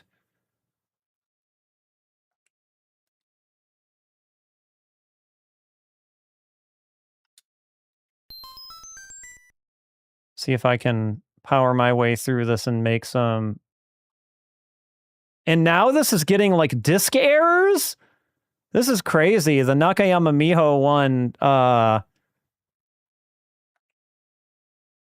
did not behave anything like this at all, though, to be fair, that was the only Famicom Disk System emulation I've done on the stream, so either I got lucky with that one, or this one is just messed up, or the ROM is corrupt, or something like that. I got this in a big old batch. I think the same way I got the Nakayama Miho one, I'm pretty sure. And this is using the same emulator. So no, I don't think I've done any updates or anything. Could be a bad ROM. Maybe I can see if I can grab another ROM quickly. And we can just kind of try that one real fast. That might be worth a go. Give me just a moment. Enjoy music for a few moments here while I replace this. Yeah, I've been pretty lucky too. So I'm a little surprised that, alright, let me do a little bit of admin work here behind the scenes with our new ROM. And we'll give this one a go.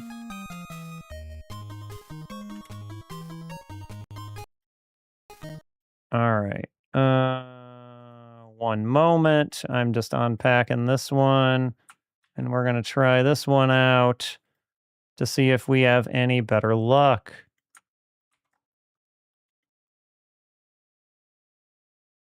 Yeah, that's the one thing that Konami always hit it out of the park with, right? It was really pretty hard to argue with their soundtracks, even on like the FDS, even anything like that. Like they always pretty much nailed it, didn't they? Oh, Konami, you sure used to be a good company. I don't know about now. I don't know what to think now. Let's see here. Yeah. I'm not a huge fan of roller games either, but it does have a good soundtrack. You are not wrong about that. All right. Let's see here. Does our old save state work with this ROM? That's the other question. It does. Okay. So let's try going from here.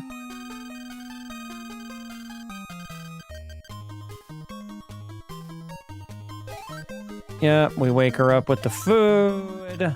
Yeah, I just played a little bit of arcade roller games last week when I was at Galloping Ghost, and I was like, yep, I don't I don't like this, but it sure does sound cool. And I have even lesser experience with NES roller games.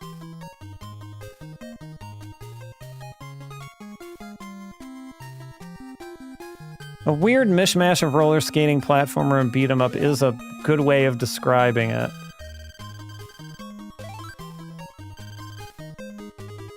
Yeah, I agree. It's way too redundant even for a beat 'em up in the arcade version.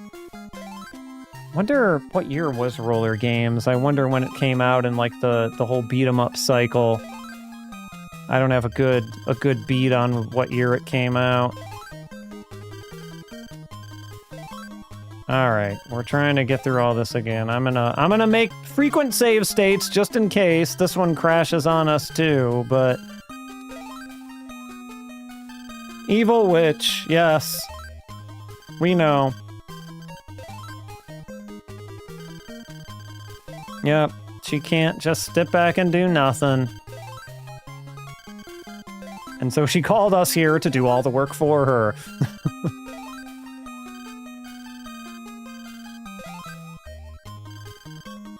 Yes, collect the 3 things. Collect the 3 widgets. We already know. And we gotta talk to the fairy. And agree to it. We're gonna do the thing, fairy, don't you worry. Because what else are we gonna do? There's no video game without us agreeing to do the thing.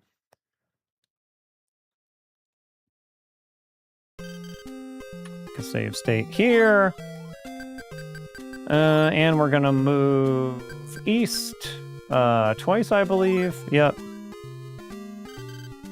Yeah, but I mean, it went different periods of time without crashing before, too, so I haven't completely resolved that this is what we need to do.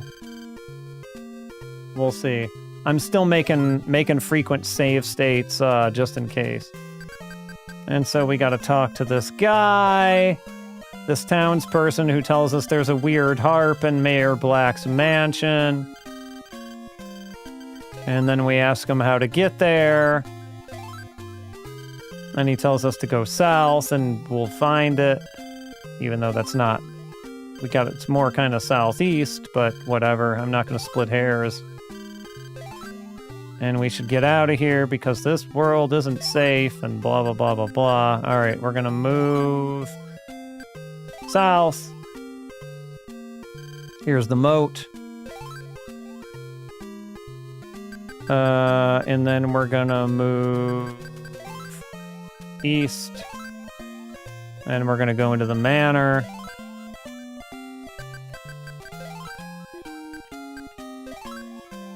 It is frozen over. Watashi da Maiku Haga. Alright, now we're gonna talk to him a bunch of times until he agrees to give us a stupid harp. This is about where we were before. Do another save state there. So far, so good. Oh, hold on. I was mashing buttons and I wasn't paying attention to that, so that had already... I believe we have to talk to him about 3 times. Outsiders, and this time we're like, oh no, we're actually here to defeat the witch. And he's like, oh, okay. I'll just take your word for it. It's fine. And his condition is very, I'm trying to make sense of this again.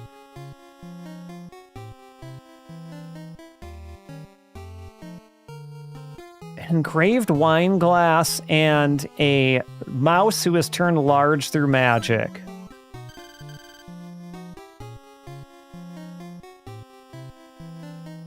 And if we defeat that, he'll believe us. So, what a task we have set before us here. So we're gonna go back outside. And I believe this is where we crashed last time. So far, so good. And we're gonna move east again. And we look at the little match girl or whatever. We found her.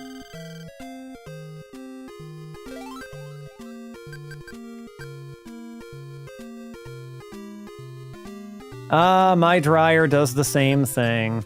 I don't know if it needs like an internal... I mean, it's not terrible, but like it does an internal clean. It probably needs an internal cleaning or something. Mine's a gas dryer, and sometimes it just doesn't get everything quite dry enough in one cycle. So I feel ya. Yeah, I usually keep it on pretty low heat too. So, and honestly, I'm a crazy person because I have so many of like these t-shirts and things like that. And in the past, I've like, not ruined them, but like shrunk them in the dryer and stuff. And so I never put these shirts in the dryer. I only put, socks and undergarments and other pieces of clothing that I don't mind, if something happens to. The t-shirts all go on a drying rack because I just got way too many and ones that I couldn't replace at this point. Yeah, exactly. I mean, I like a slim-fitting shirt. I'm that kind of person. So like I know that, baggier clothes are a little bit more in style with the youngins these days. Not that I'm a youngin, but I can't.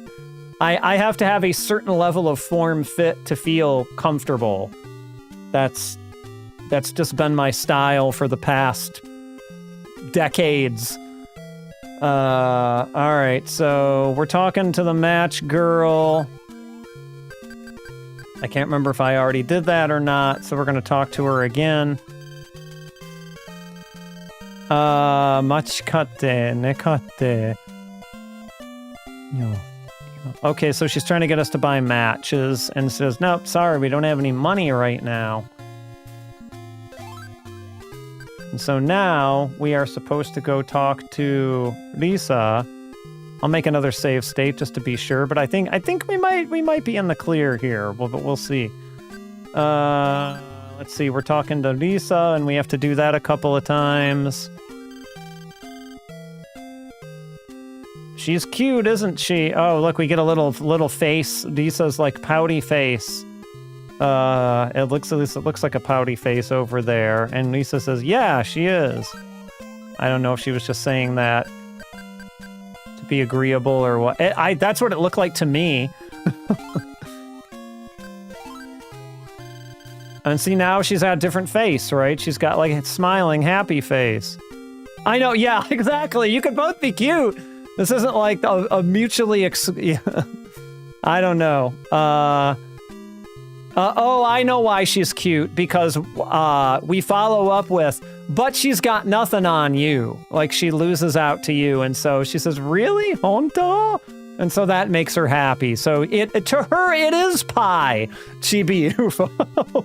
It very much is pie. And you know, and much like cake, you know what anything that has to do with decisions about pie means, right? Right? You know now. I know you do. From our first game earlier. That's right. All right, and so now that Risa is all happy about this, we gotta talk. That's right. It means something, something, sex, something, something. We gotta talk to the match girl again.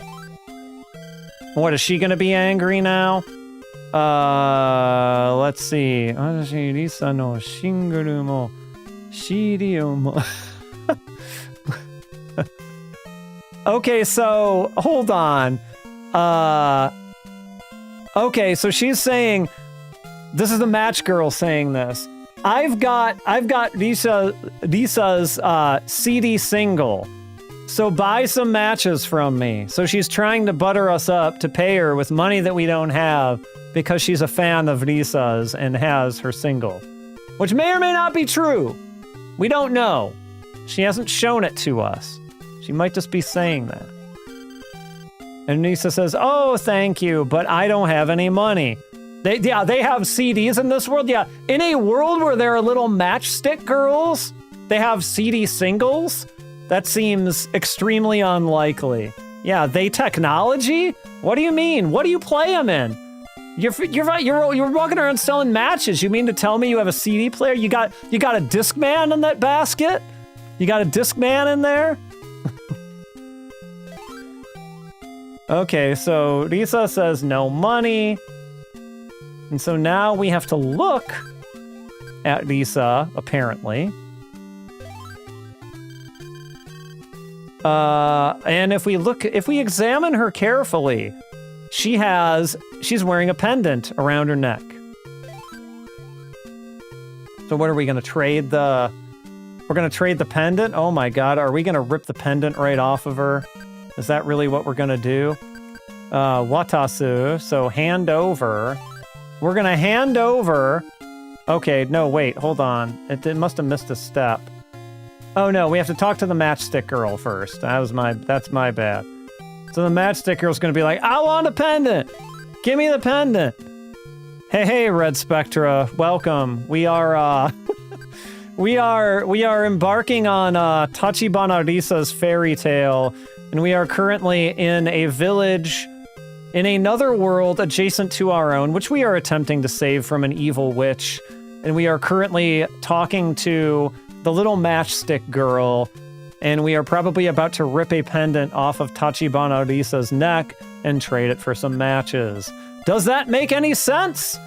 No, but that's what's happening. Apparently we're not. We're talking to the matchstick girl. And she says, hey, please buy some matches. And Risa says, can we trade this pendant for matches? So to be fair, we're not ripping the pendant off of her neck. Risa is coming to this conclusion on her own, of her own accord. She's the one initiating this. So, and the matchstick girl agrees to this because apparently this pendant is as good as money. So now we have the pendant as an object we can hand over, so we're going to do that. We're not stealing things from this idol. We haven't sunken that low. Not yet. All right. Oh boy. Okay. This still crashes. Fun. Yeah. So this is a completely different ROM as well. This is a save state that I loaded from not that long ago. I can't remember exactly at what point I did this. We can try and tough our way through this, but I kind of feel like we're fighting a losing battle here. If this could really happen at any minute. Let me check one thing real quick. Give me a moment. I want to see if Aries can do Famicom disk system or not. I can also actually try switching this to another core. Maybe. Let me just check Aries real quick. Air and Nintendo. Okay, Aries does do Famicom Disk System. So we'd have to start over from the beginning, because we certainly wouldn't be able to transfer saves across emulators. At least I don't think we would. The other thing we could try... Give me a moment here. Let me maybe try assigning this to another core. Let's see. Messen seems to be maybe the only one that I have that does disk system. Because this is running in RetroArch right now. Cores that support FDS. Is there perhaps another one? No. Otherwise, we can try Nestopia UE. Let's try. We get to do some fun RetroArch core maintenance here. Let me remember how I do this. Online updater, core downloader. I think there's another one on here. Let's see here. It would be under Nintendo. That's Messen. I think Nestopia also does it. So we can try Nestopia and associating it with that core and seeing if maybe it's an emulator problem and not a ROM problem. Let's see here. Risa. We'll try Nestopia.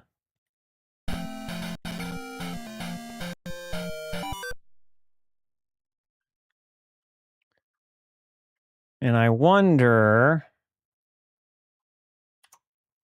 Okay, it doesn't carry save states over from cores, which is very understandable. But let's maybe give this one a whirl and see how quickly I can power through this. I won't do a save state here, because like if it crashes, then that means switching the core to not actually solve our problem.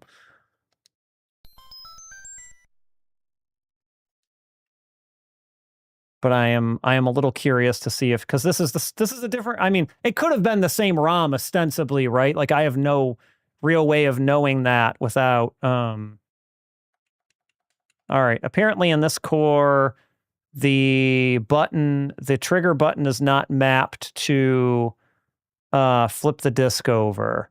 So now the question will be, how in the world do I do it? Toggle? No? No.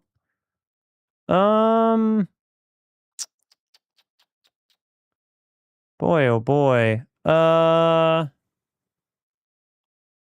Hold on. Let me go into controls here. Port 1 controls. There should be one in here for disk, I would think. Maybe.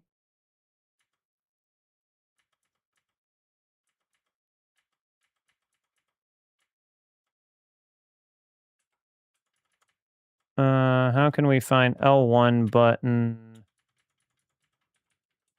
Or L button, rather. Can I map this to disk side change? Let's try that.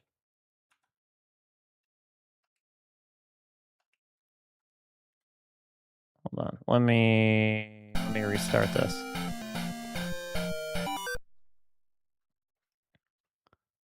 Let me see if this works. Because I think the other core by default had disk flip on the R trigger, and so that's kind of where I'm used to it being now. And it's telling us to wait. And eventually it will tell us to flip the disk over, which, assuming I map this button correctly, should be working, but is not working. Pressing all of the oh. Okay. I don't know exactly what button I hit to do that. But it wasn't the one I mapped it to. Whatever.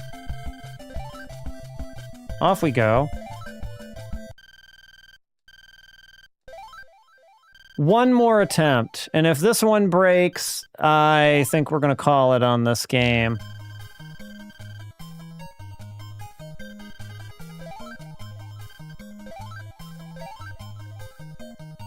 And I will maybe figure out a better solution for this game again at some point in time. But let's see if this works. Alright. We talked to her a few times. No, that's looking at her. We want to talk to her. Give her the soup. She wants the soup. The soup that doesn't really exist.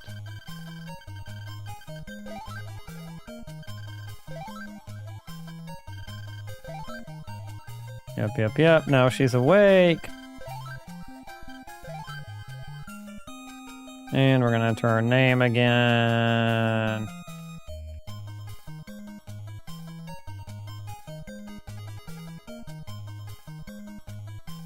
Boom. Spam our way through this until we get to the ferry.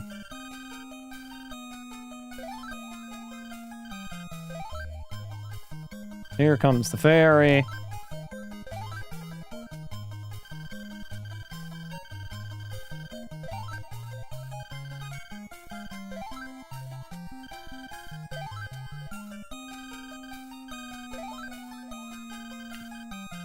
Makes me wonder what a copy of this, what an actual Famicom disc copy of this would cost. I guess the most quote-unquote valuable Famicom disc system games I have actual copies of are probably Castlevania 1 and 2, which I got a while back. Other than that, the ones I have are all pretty cheap. I don't have many actual Famicom disc system discs. I think I have Zelda 1. Do I have Zelda 1? Pretty sure I do. And I have the, we didn't stream this, but I have the Hikaru Genji, idle game, which is not a very good game.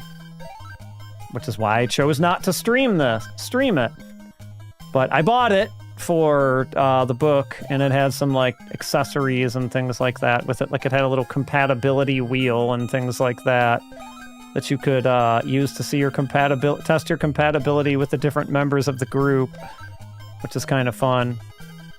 And also, it doesn't come in a traditional Famicom disk system, like little plastic case. It comes in more of like a CD size case, which is pretty different.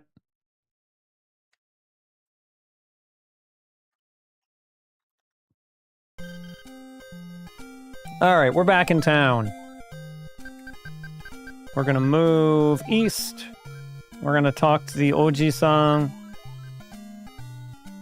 Oh, we have to move east twice. That's right. There he is. We're gonna talk to him.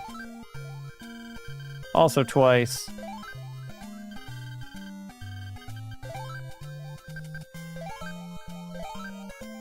Until he tells us how to get to the mansion. Yep, we're outsiders. We should get out of here. Because this place sucks. And then we want to move south. And then we want to move east. And go into the mansion. And talk to Mayor Mike Hagar until he says that we have to kill a mouse or something. Sorry, Mayor Black. My apologies. Mayor Black. Talk to him a few times until he gives us a chance.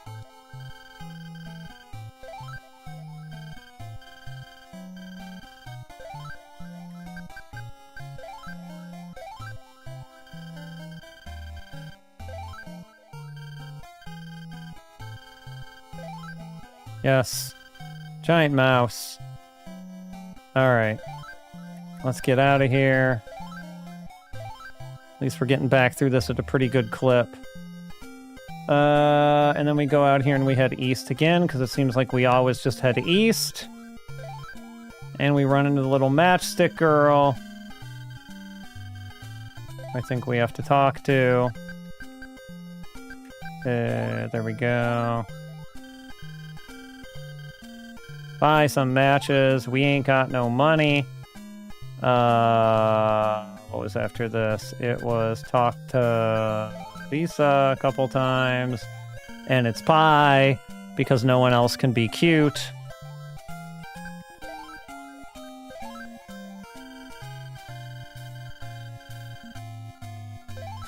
Oh, I think I talked to the wrong person. There we go. And then I believe we have to look at Risa and notice she has the pendant. I don't know, I think I missed something. I think we have to talk to Matchstick Girl one more time. Yep, she has Lisa's single.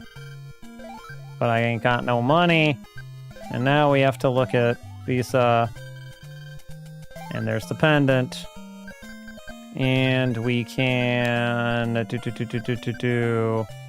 talk to the Matchstick Girl and get her to agree to the pendant. Which she agrees to. And now we want to hand over the pendant. There it is.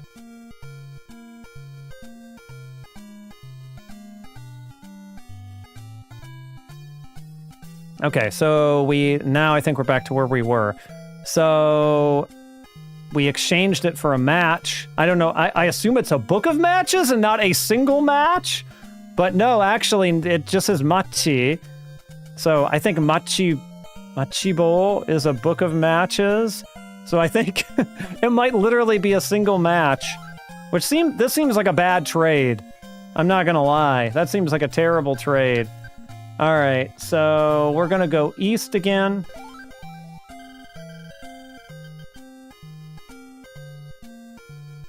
She says, huh? A big mouse? She seems to know something. Okay.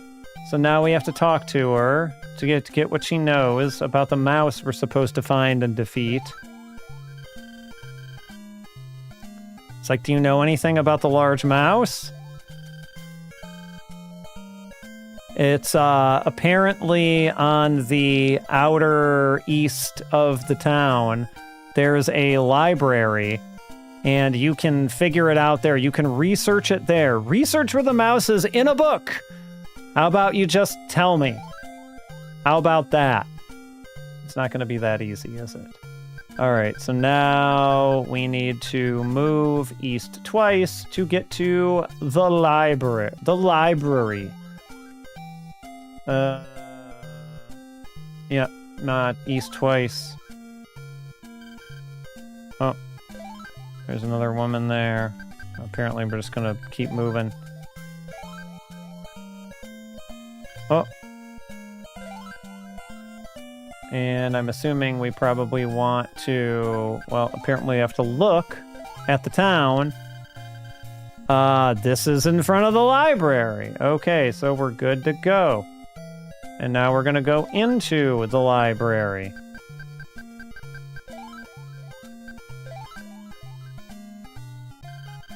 All right, and there's an old, oh, we get a new song. That's cool. All right, we're inside the library. And we gotta talk to this old man.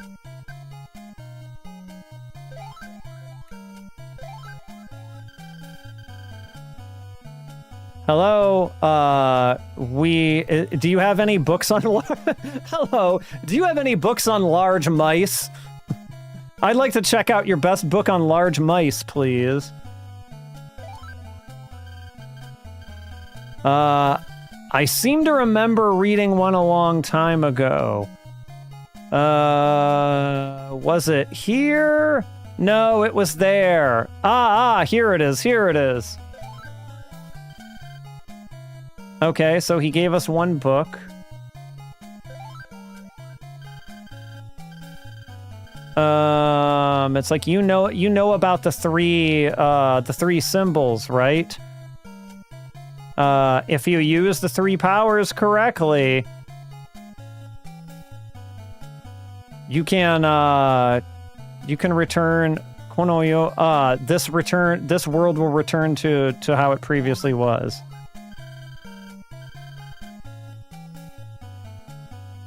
Okay, and he leaves us to our business.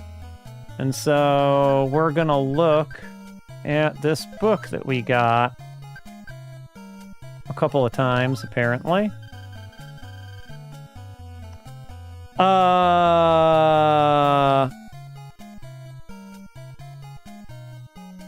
Karakashi, is that splashes of water? I think it's the mouse is weak to water, so the mouse's weakness is water. And then we gotta look at it again. Maybe it tells us something else. There's also a whistle shoved in between the pages of the book, which I feel like you probably would have noticed way sooner than this, but, you know, call me crazy. Alright, so we can take the whistle. We got a whistle.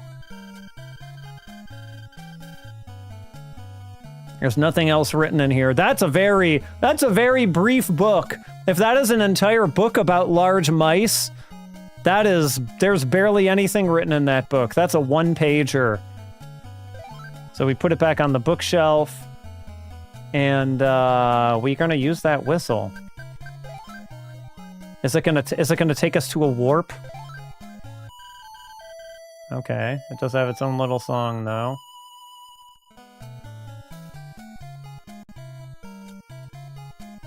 Oh, a mouse appeared. I mean, I guess that's a large mouse. I was thinking like much, you know, an absurdly large mouse, not something like this. But okay, sure. Oh, but it ran away.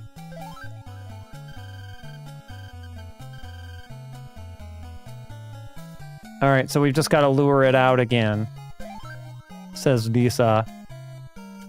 And so we've got to look around the room.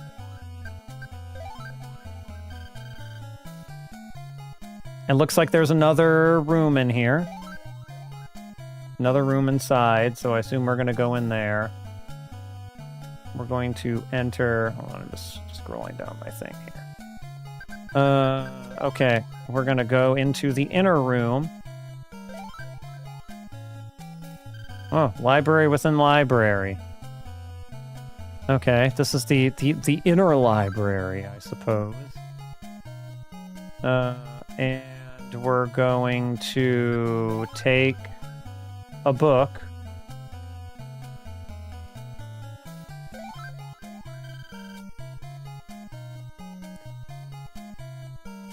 Okay, so let's just read it. So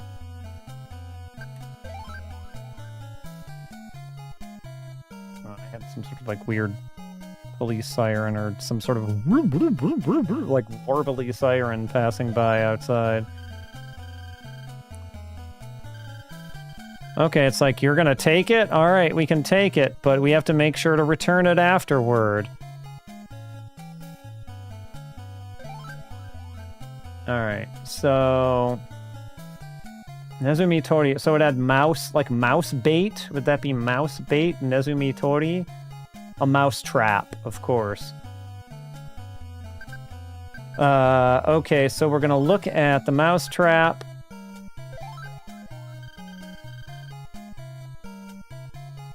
Alright, it's a small one used to catch mice. And we're going to look at it again, apparently. And there's cheese in it. Already prepared cheese. Look at that. And we're going to take the cheese. Okay, we took it, but what are we going to use it for? And then from here, it looks like we want to hand over the book. Returning the book, I guess. I don't need this, so let's put it back. And we put it back on the bookshelf. Like good library patrons, I guess. Librarians the world over rejoice. Okay, so... We're going back outside, it looks like. I assume we're going to use this cheese to lure the mouse or some such thing. We're back outside, and we're moving back west 4 times. You see. That's 1. That's 2. And 3. Okay, if it was 4, it's going to be to that well.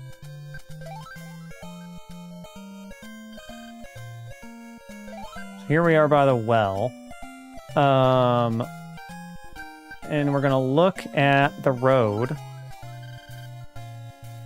There's snow piled up on the road. Okay, great. We gotta look at it twice.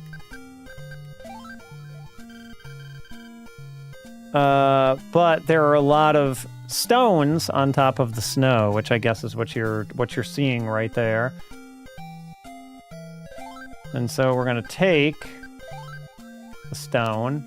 Take a stone at least. We took it. And now we're going to use it for what? I don't know.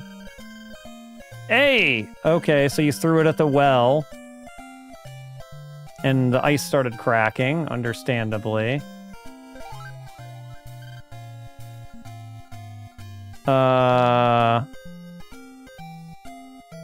It says it looks like if you were to stand on top of it, it would crack and break. So we've weakened the ice quite a bit. And it looks like we're supposed to use the cheese, maybe to lure the mouse on top of the broken ice so the mouse can fall in. Would be my guess.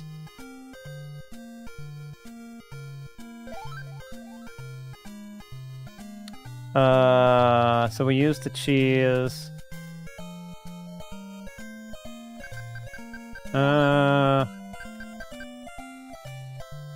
Waingura. Okay. Naruhodo. Okay. This makes a little bit more sense.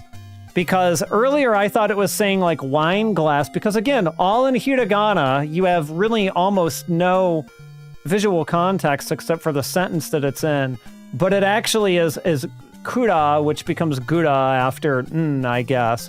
Wine gura is like the wine cellar. So the mouse is apparently in the wine cellar. So, all right, here we go. I don't know why we did that. Now we're luring the mouse out of the wine cellar, maybe. I'm not sure, but this is what we're supposed to do. All right, so here we are in the wine cellar. And, we're going to use the flute to lure the mouse into the wine cellar. Using the flute again. That's the wrong game. Oh, that's more what I was thinking. That's a big mouse. Okay. Yeah, it's bigger even than us. Yeah, it's a stupidly huge mouse. Let's get out of here. And so we definitely want to get back outside now. And the mouse has followed us outside. But it's probably going to see that cheese and it's going to fall. Yep, there it goes. Look at him. He's falling into the water, the big dumb idiot. Drown in your frigid hell, large mouse.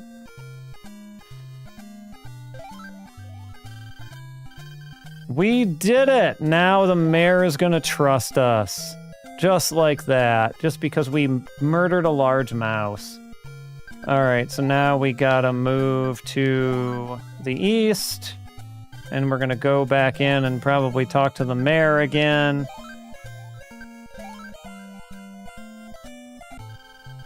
Alright, mayor, we did it.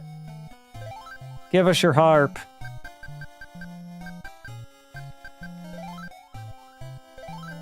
Talking to him one time. We've defeated the large mouse. So will you give us the harp like you promised? Said, I told you that if you did that, I would trust you, but I didn't say I'd give you the harp. How tricky. All right, so now we've earned his trust, apparently. But now we gotta see what he wants us to do. But, if you can fulfill my other request, I will give you the harp. Okay, what's your request? Let's find out.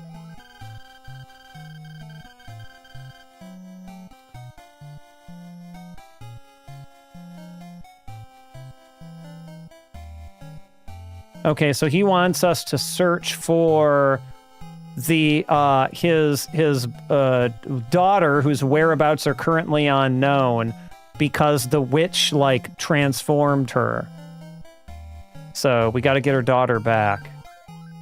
Wakarimashita. And so we'll do it, but don't forget about the harp, okay?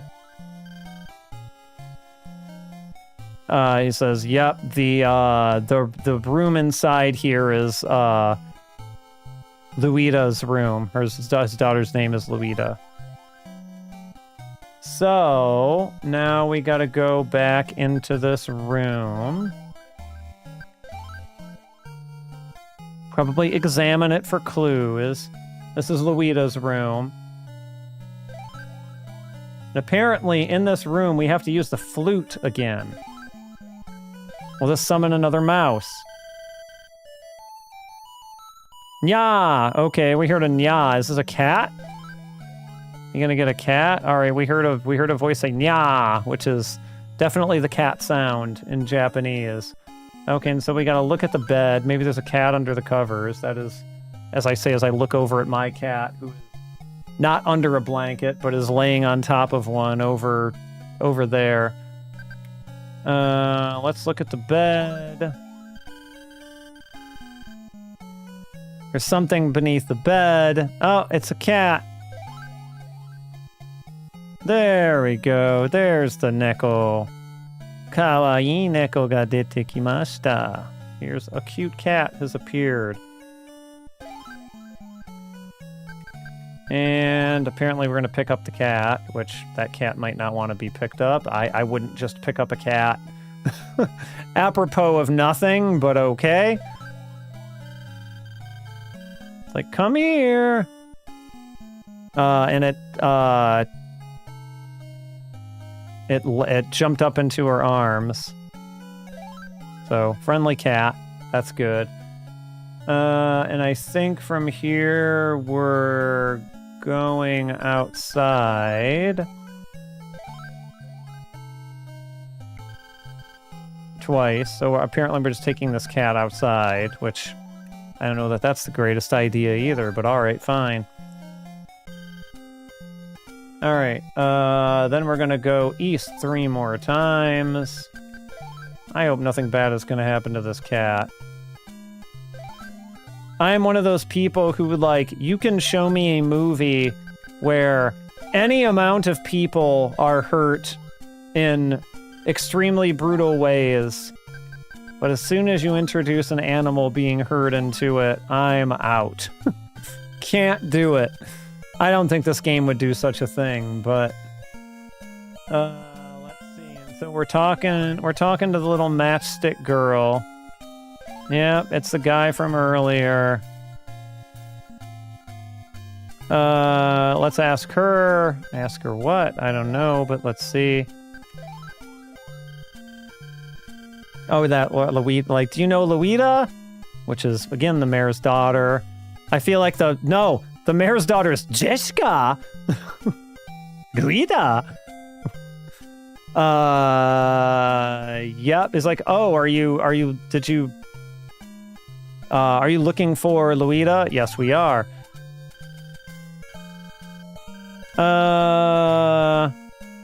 So Mayor Black kind of changed during the time that his daughter has been gone. He used to be such a nice person. Okay. And now I don't think we need to talk to her multiple times. Let's see. We went over there. We talked to her. And now I guess we need to go in here. I don't know if we've been into this place before.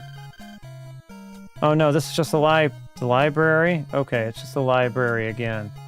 Okay, and we're going into the inner room again.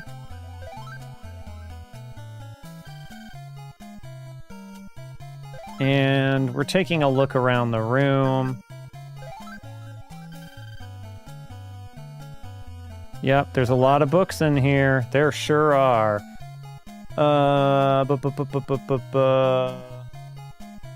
I feel like I was supposed to get more than that out of this. Akeru. Okay, is there something... Okay, so we're supposed to be able to open a box. But that doesn't actually seem to be... I feel like I must have missed something here. We went outside. We went east 3 times. We went inside. We went into the inner room. Maybe we have to talk to the cat first, because it says something about talking to the cat. Meow, meow. Very helpful, thank you.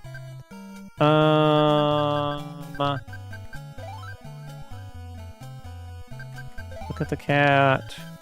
He's a cute cat. I'm sure he is. It doesn't... I wonder if this isn't the right... Let me move back out. Into the main part of the library. See if maybe it meant out here. Okay, there's lots of books, sure. Hold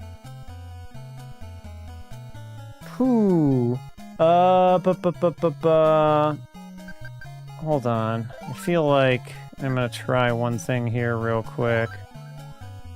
I don't remember... No, this is Toshokan no Mae.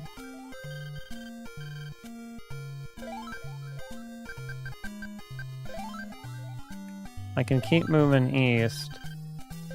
Oh, I can't move east. Okay. So I'm pretty much stuck here. Let's just talk to the match girl again, just in case. Yes, I know her. She's just saying the same thing.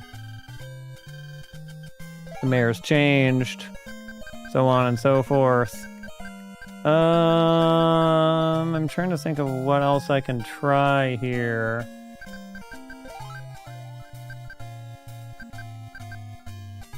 If I'm being honest, this is kind of why I'm not that crazy about these types of games, at least of this vintage. It's way too easy to get into this thing where it's like, what the hell am I even supposed to do? And you're like pixel hunting and you're just like trying every option. And even with this guide, like it seems like maybe they missed something.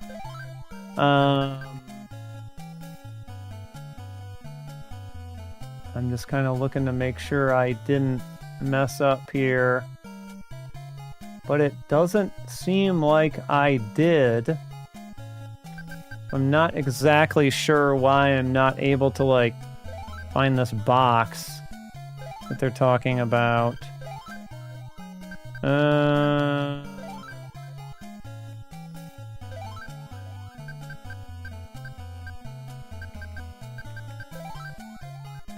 Back into the inner room here.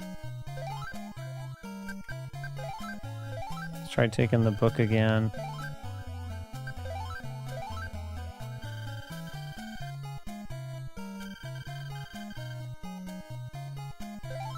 This is the one about the mouse from before. Let's look around now. No.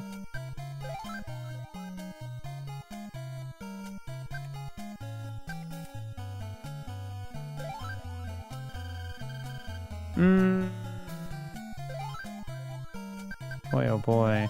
Okay. We don't really seem to have the option of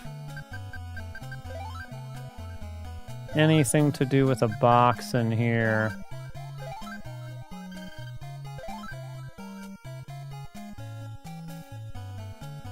Welp?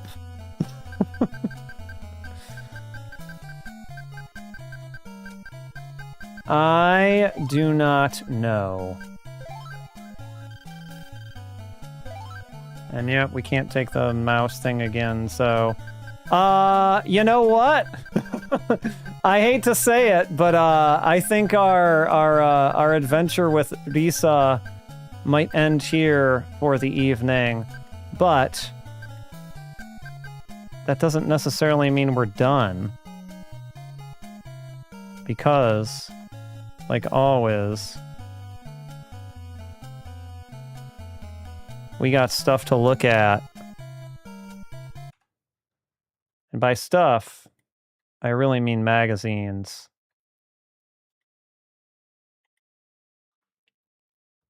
So we couldn't do this for Demon Kaka's game, unfortunately. But this one did get reviewed in the pages of Famitsu. And to be specific, in the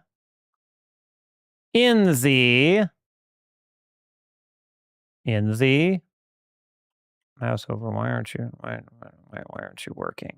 Why aren't you working? Hold on, fine, be that way. Let me go back to the beginning. The July 15th, this would have been, I believe, 1987 issue, if I'm not mistaken on my dates there. 1988, I'm sorry. July 15th, 1988 issue. Take a look at that. I don't know how many of y'all know Neki. I don't think he's used on Famitsu much anymore. I think now the covers are more just like stuff from games or whatever. But like Neki, he was Famitsu's mascot, and I think probably still is. And like he used to be on basically all the covers. And boy, oh boy, he got himself into some different situations, many of which would involve baseball. Good old Neki. All right, let's get down to cross reviews here. I just wanted to frame.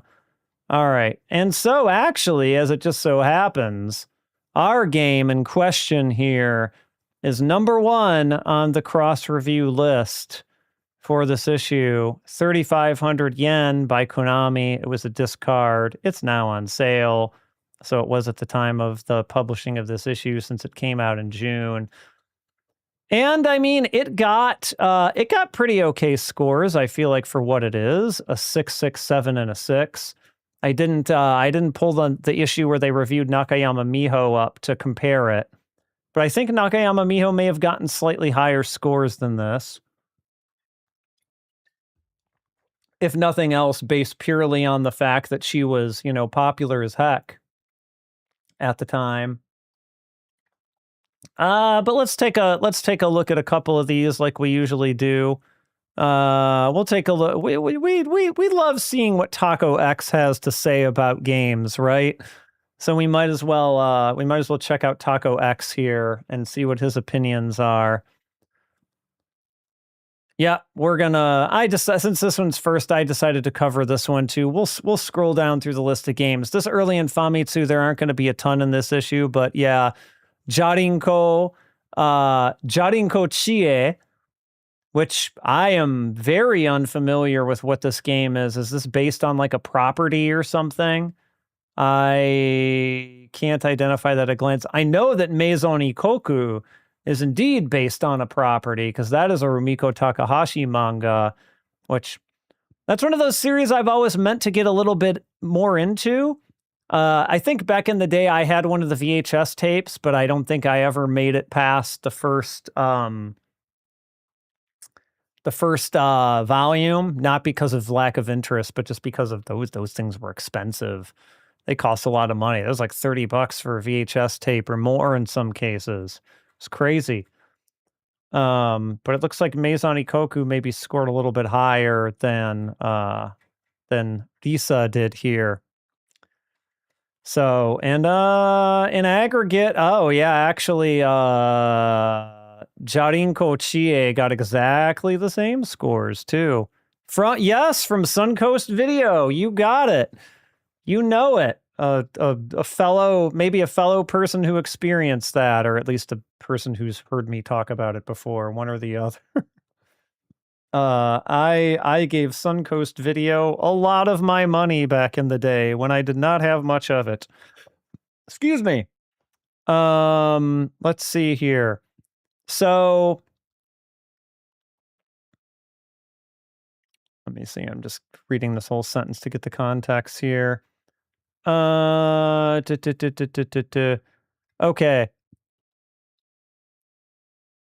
It says it feels like it's kind of like what you would get if you added Shin Oni, which I don't know what that game is. I'm not familiar with that, but a game where at least part of the title is Shin Oni, and Nakayama Toki, so he's shortening it, Nakayama Miho no Tokimeki High School, which I've been referencing this entire time pretty much. So if you added those games together, it feels like this is kind of what you'd get. But it's quite an advantage for this one that it has very like pastel colors. It's a very colorful game. I agree with that. It's much more colorful than even Nakayama Miho's game was. Absolutely agreed.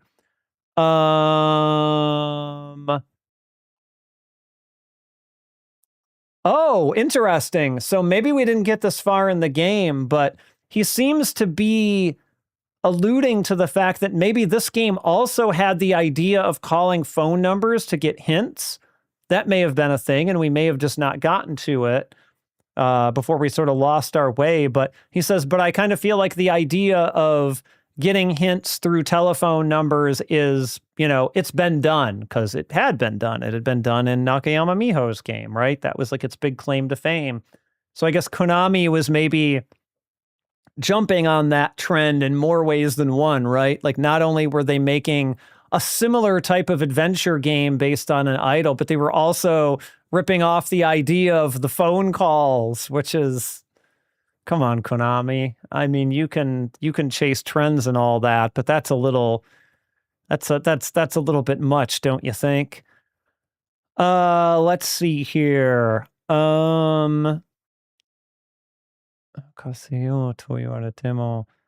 It says even if she says, so this is probably a phrase that she says in here, Zenkodo. So let's see.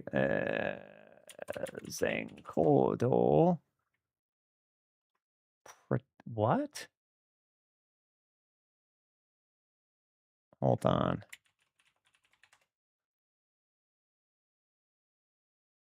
I don't know what this really is, but he says, even though she says, Risa no Zenkoto, let me make sure I've got, okay, this is a different word. Zenkodo. So if let me see if I can derive Zenkodo.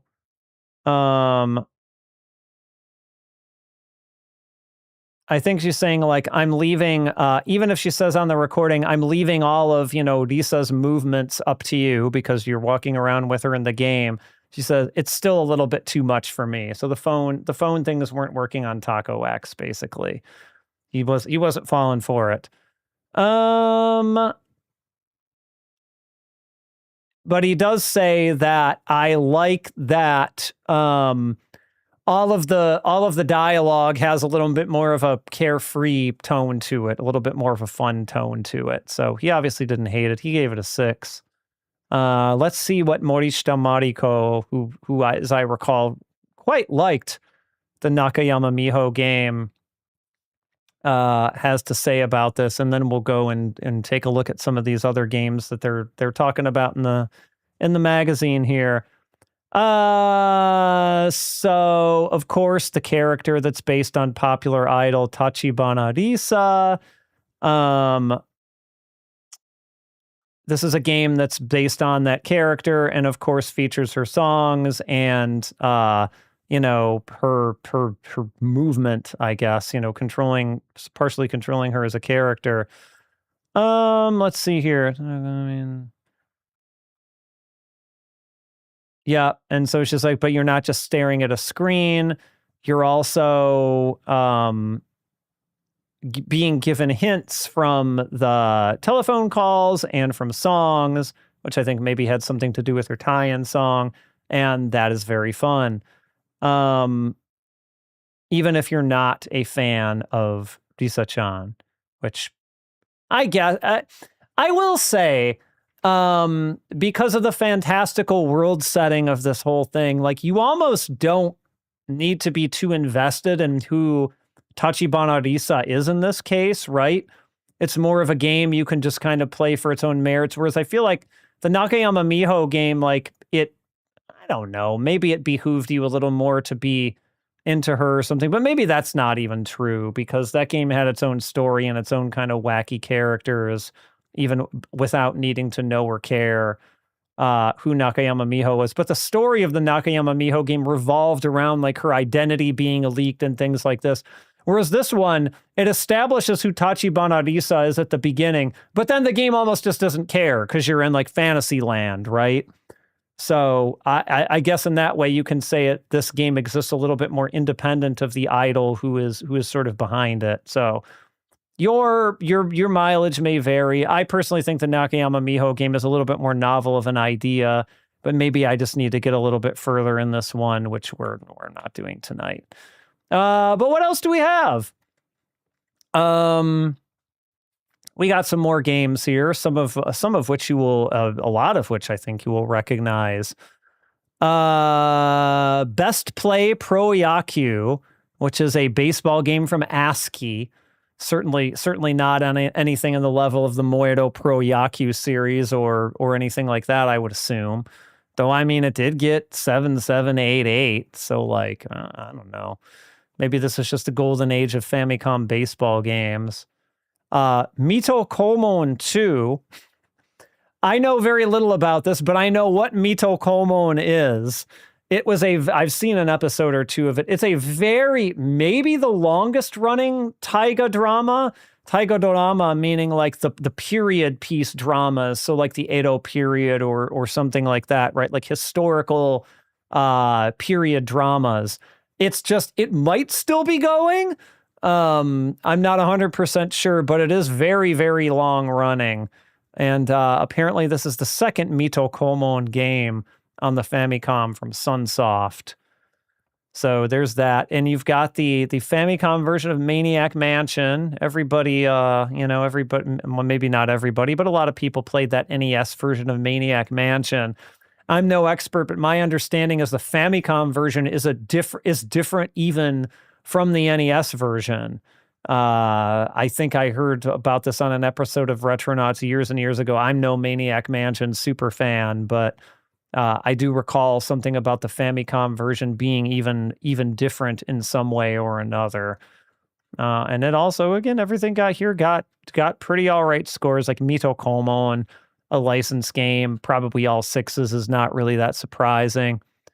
And yeah, excuse me, this is not the Famicom version of Fantasy Zone. This is the PC Engine version of Fantasy Zone, which I did a video on the channel, on the YouTube channel, a 1cc video for Fantasy Zone, where I do at least touch on all of the ports of the original Fantasy Zone.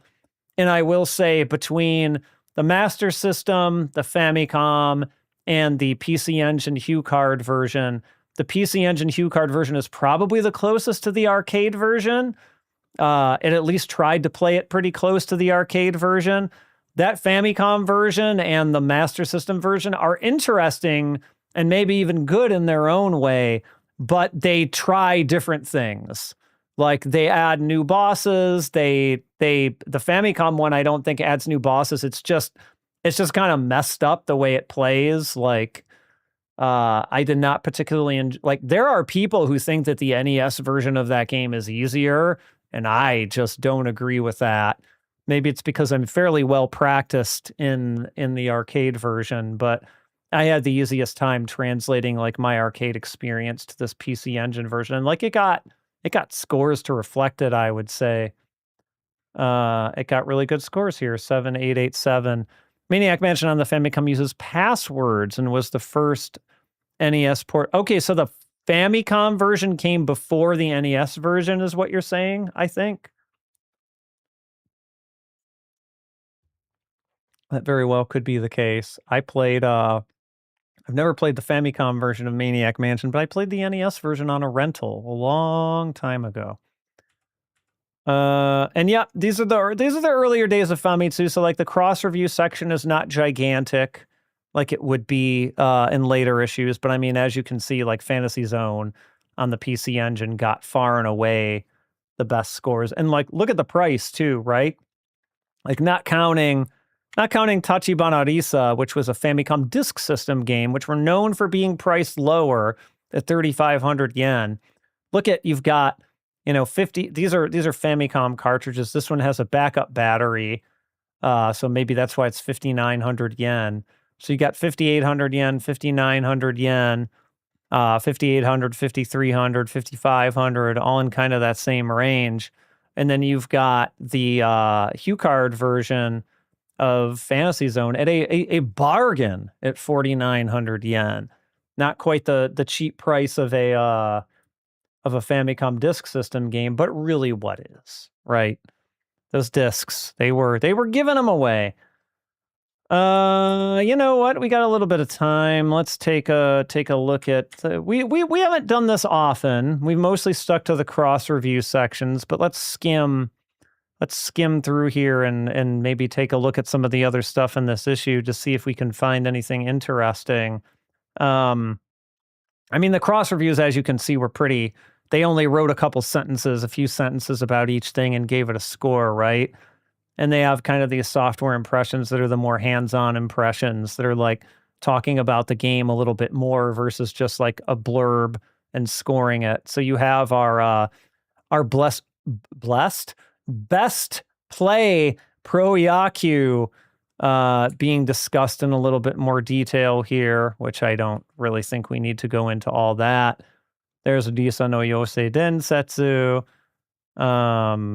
Again, just that we've got some of the cross reviewers writing those. This was Watanabe Miki, who I believe was our.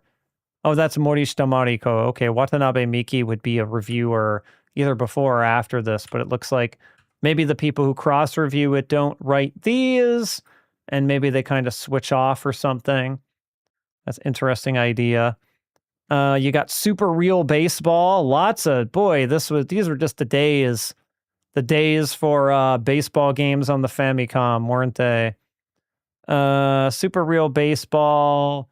We got Moonball Magic by DOG, which was Square's Disk System label, I believe. And again, you don't have scores here, so you just kind of have them generally talking about the game and not really assigning a score to it. You've got Great Tank from SNK. You've got Tensai Bakabone. Oh man, we've got the Tensai Bakabone games coming already. This was Sega. I'm guessing this was Master System by the looks of it. Yeah, I would have had to have been because I don't think the Mega Drive was even. Yeah, I was thinking that was Iron Tank. I just didn't realize it was called Great Tank in Japanese. But yeah, you got some. I think was it the Mega Drive game that was a famous like Tensai Bakabone game for being like this real dumb hard platformer. I vaguely recall seeing a Game Center CX episode about that. Tensai Bakabone, like a long-running anime property. We've got Power League, another baseball game featuring a screenshot that says Dead Ball. Is that a thing in baseball? Do you call them dead balls? I don't know enough about baseball, I guess. And we've got the Famitsu Express, which is just kind of like a news section. And we have news of the PC Engine CD-ROM. It's coming. It's going to be here soon. And in fact, they're holding, for size, they're holding the PC Engine CD unit up to a packet of mild 7 cigarettes for size. So if that doesn't put you in a certain place in time. It was Osomatsu. Yes. I'm getting those mixed up. You're right. I feel like maybe he also played a Tensai Bakabon game. I don't know. I'm probably getting my signals crossed with my old anime properties here. But what else do we have here? We're just kind of looking at, what is this? Tengai Makyo, an early screenshot of Tengai Makyo on the PC Engine CD-ROM ROM. What else do we have here? Extra reports. You can order tickets through your Famicom, everyone. Late breaking news. You can use your Famicom to buy concert tickets.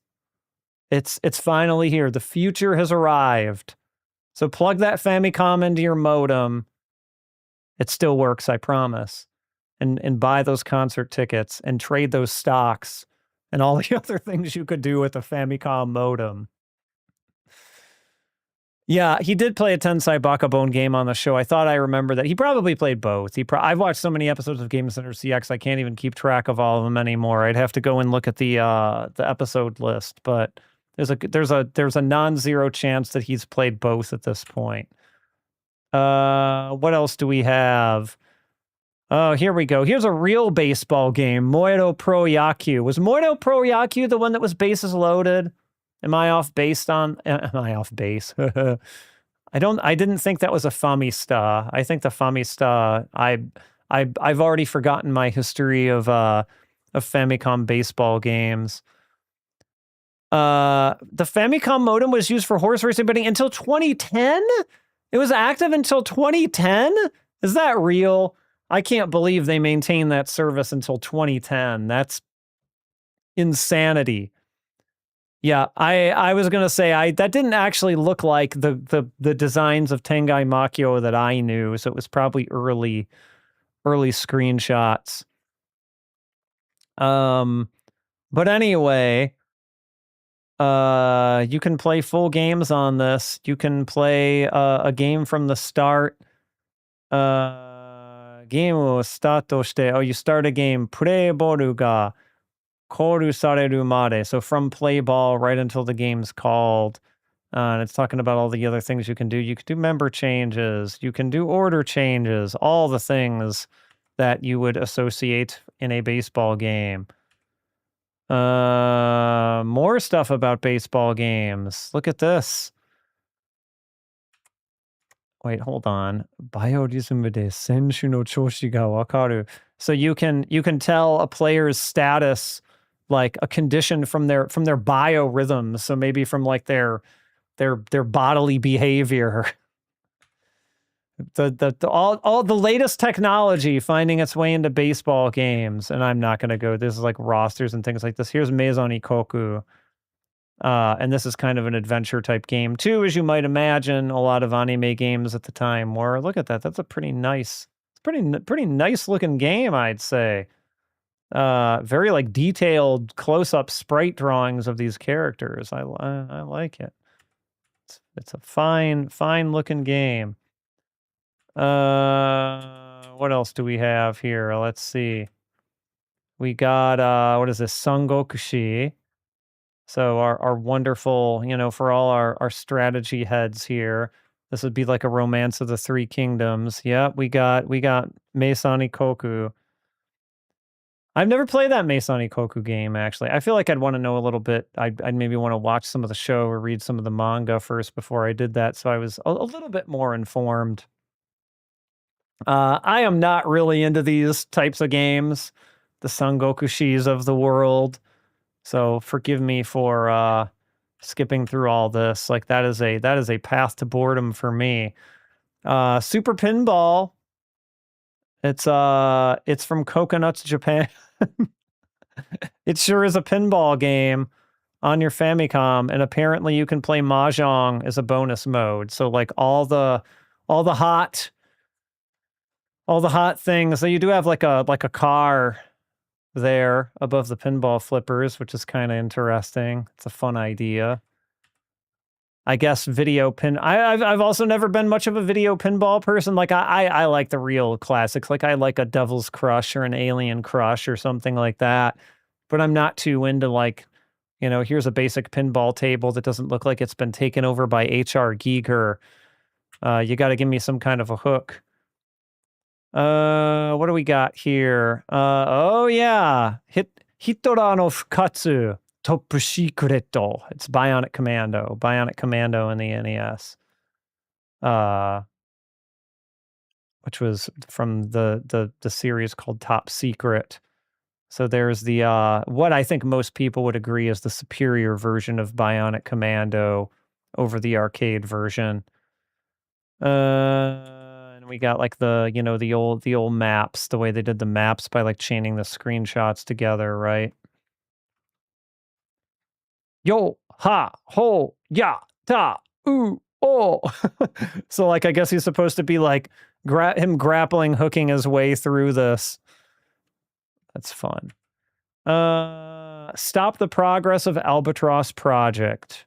Albatross Project is in quotes. Oh, the sequel to The Tower of Druaga, Kai no Boken. The quest. I've always wondered why it's Kai, because they write it as Kai in hiragana, but here they write it as Ki, just Ki. So why did they do that? I don't know. I don't have too much experience with the quest of Kai, but I am the type of sicko who I haven't done it yet. But at some point, I do want to do it, though. This is going to take like more dedication than any 1cc I've ever done in my life, and maybe ever can do.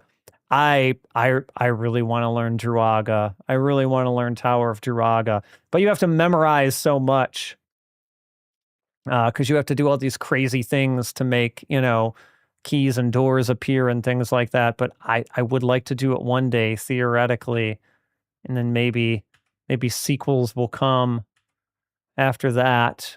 But that's Quest of Kai. What do we have here?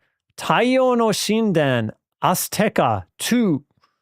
So the Temple of the Sun, Azteca 2. Not a game I am particularly familiar with, but it looks like it's another adventure game type deal.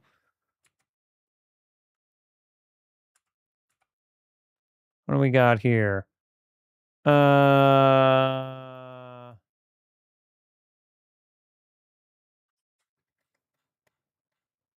Birdie try. Oops, sorry. And we're kind of showing the controls based on a joystick, which is kind of interesting. 1988 from Data East Corp. Azteca is Falcom. Let's see. Probably, I'd believe that. They might have developed it and not published it. Or maybe this is a different company doing like a Famicom port or something, because it's like Tokyo Shoseki is the company that they list here, but I would believe it was Falcom. Birdie try. It's golf. And we got like a little comic here, which is fun. Is that RoboCop? Look at this drawing of RoboCop. Oh my gosh. Hold on. Let's see if we can zoom in on this 1 second.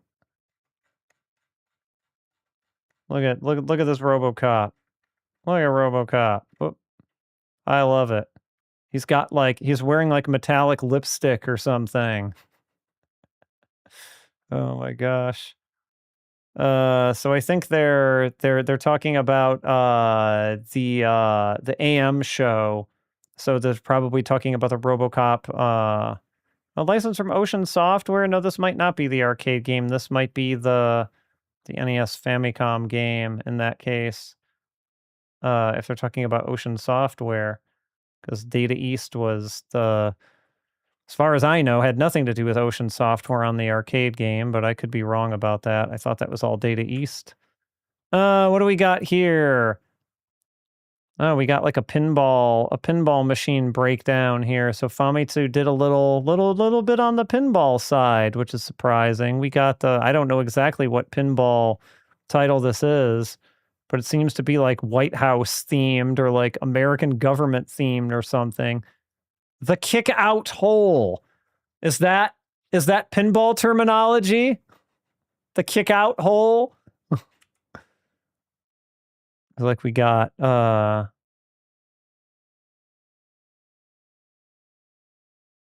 pinball expert here that was photographed playing it and their face masked.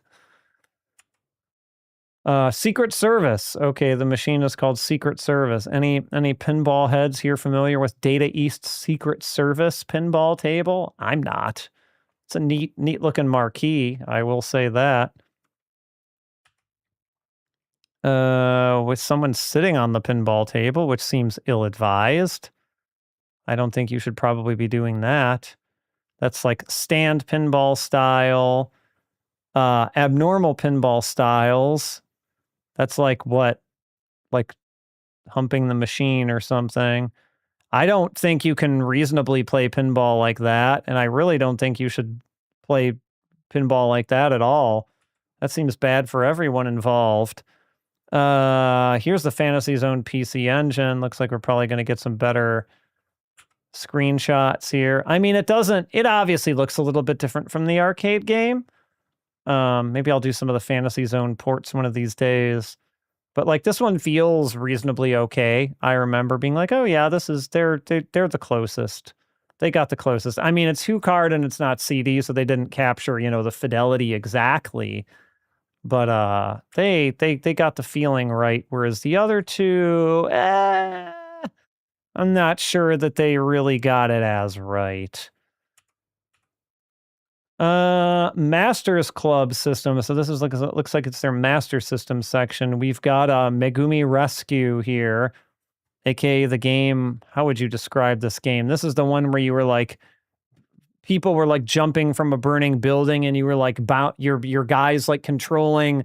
What do you call that? The thing that you move around when you're catching people when they're jumping out of buildings during a fire, and they're like brr brr, and you're just kind of.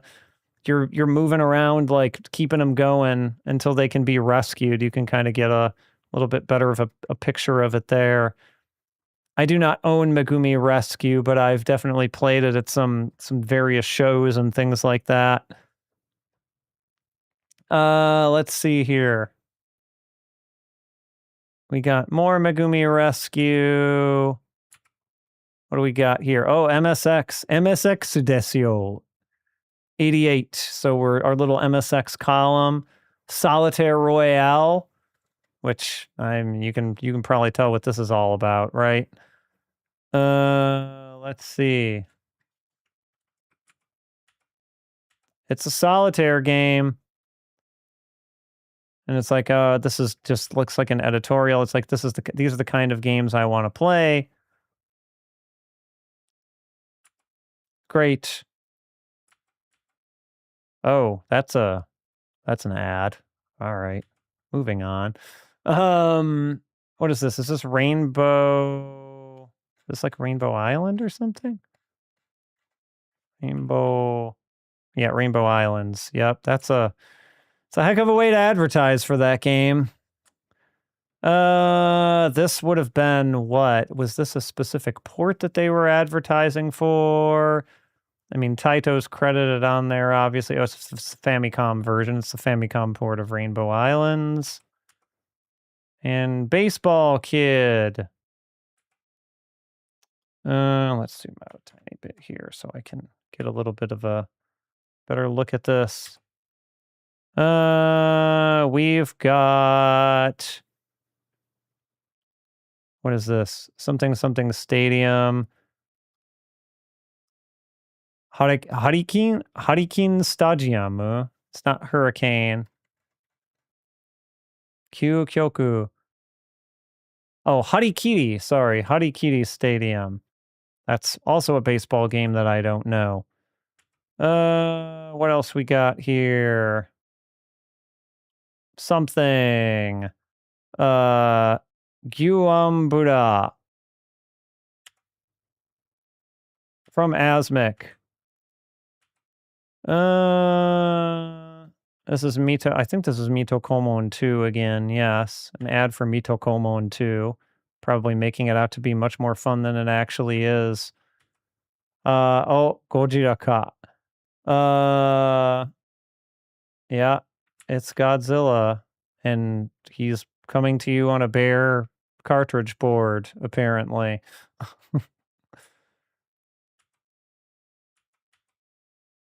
And we've got Moito Pro Yaku ads here at the end.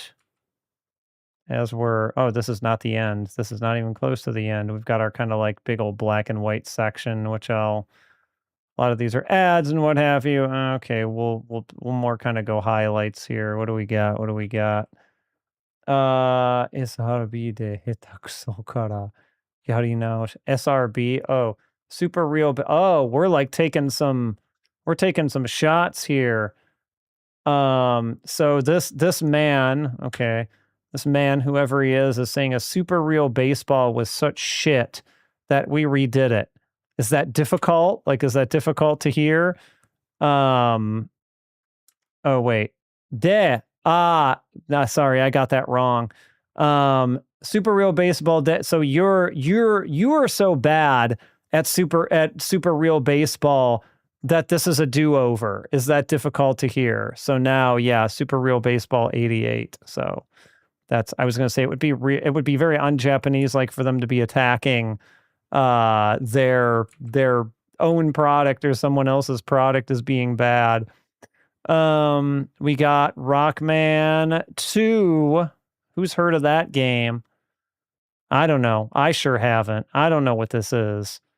But apparently, according to this is the this is where they were taking applications for boss characters. So they were letting you, you, the readers of Famitsu in 1988, determine the boss characters. And it says here, you are Dr. Wily. So you are Dr. Wily. I bet you weren't expecting to leave here today as Dr. Wily, but yet here we are. Meiji Ishin, another period type game. Fire Rock, and Dragon Quest 3. I don't know. Nobody knows about that game either. That's crazy. That's never going to amount to anything.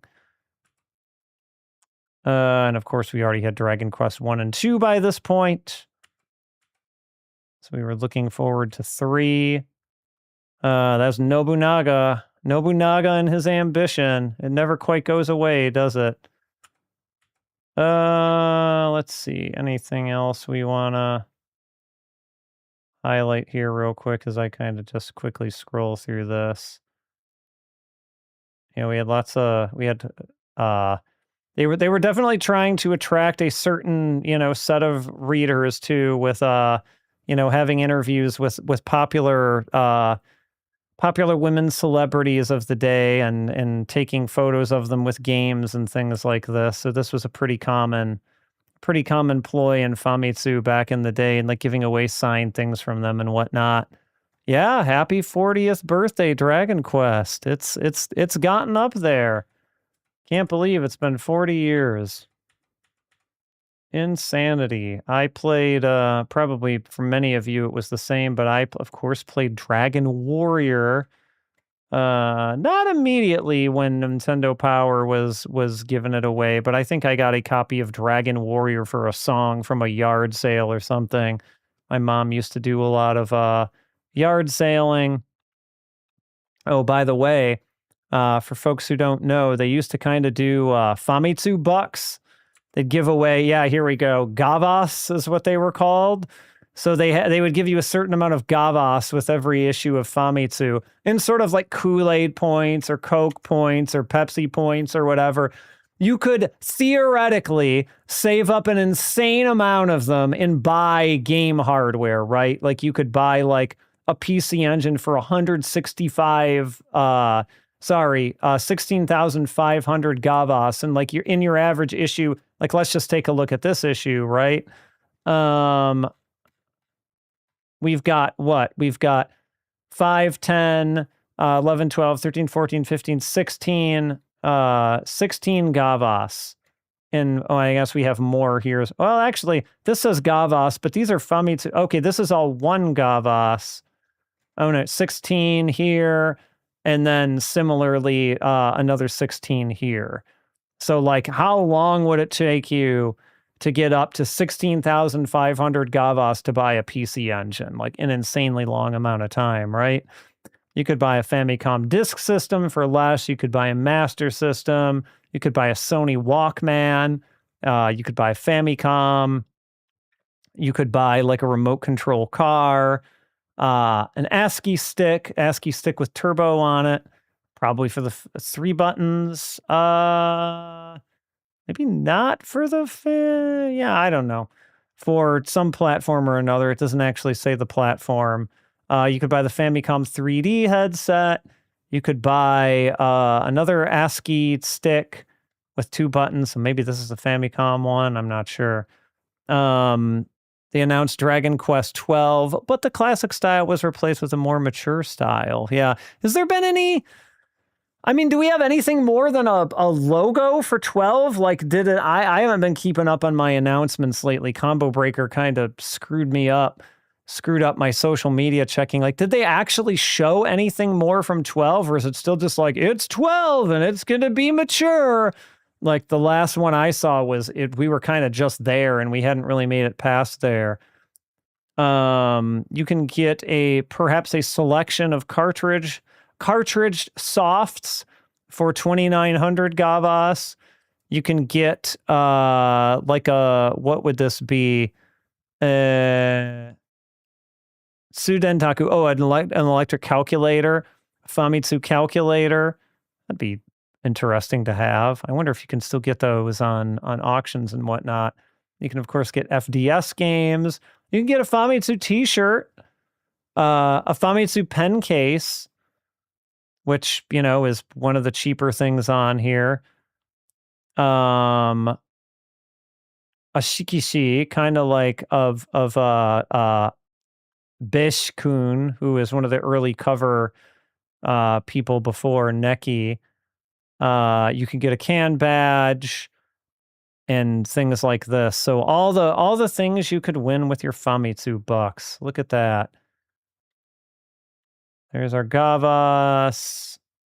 I'll kind of scroll down here to see if there's anything interesting. This is just kind of like the different announcements. We got some handheld games here. What do we got here? Games that you can play anywhere. What an idea. These do not seem to be Tiger handhelds by the look of them, but are probably about equivalent in quality. Looks like we got like a Dragon Ball one there. That might be an interesting one to track down as someone who collects Dragon Ball things. It looks like you got a Gundam one there. I mean, streaming those would basically be impossible unless you put a camera on them, because ain't no way you're getting video output out of that. There's some Dragon Ball plug-and plays, actually, that I would like to get my hands on one day and fool around with some of those, even though I'm sure they won't be anything all that remarkable. But even so, we got Konami game books. We've got Contra. There's very anime Bill and Lance there. That's fun. Let's see. What else? We got Dragon Quest in Brass, which is probably an album, a brass arrangement of Dragon Quest songs. There were quite a bit of those orchestral ones. Yeah, this is the music. You got the Ninja Warriors soundtrack that came out. That's a hot one. That Ninja Warriors soundtrack. Don't sleep on that. I got the record of that. That's a good one. The game has some awesome music. We've got Disney home video releases. Mary Poppins, everyone. Mary Poppins is on her way to home video from Disney. And Gambare Mickey. I don't know what the equivalent of Gambare Mickey would be in English, but you know, I don't care enough about Disney stuff to find that out. And you've got a Gradius 2 Gopher no Yabo Super Play, which would have from Pony Canyon, which would have been pretty useful to. Or was this the? Was this the Super Play or was this the anime? This probably would have been the Super Play. Let's see here. We got movies. Akira. Who's heard of that? I don't know anything about that movie. We've got Tenchi Todeto. I really love the I really love the Japanese titles for some of these, and half the time I can't even figure out what they are. I don't know if I've seen this particular one, Tenchi Todeto. I can't identify what Hollywood movie this would be just by looking at it. And you've got Poltergeist 3. I know I've seen all the Poltergeist movies. I know Poltergeist 3, I don't remember which one Poltergeist 3 was. It's been too long since I've seen it. Kaneda Tetsuo. Let's see. We got comics. I like that they did at least a... Oh, look at that. Hold on. There's a Super Mario Brothers 3. It's set for fall, everyone. At least in Japan. Super Mario 3 no Tanjo. So there it is. And you've got other, cameos of him there.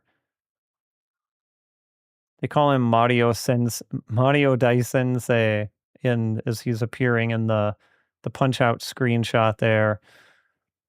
What else? Oh, Dragon Ball. Daimao Fukatsu. Oh my goodness. Okay.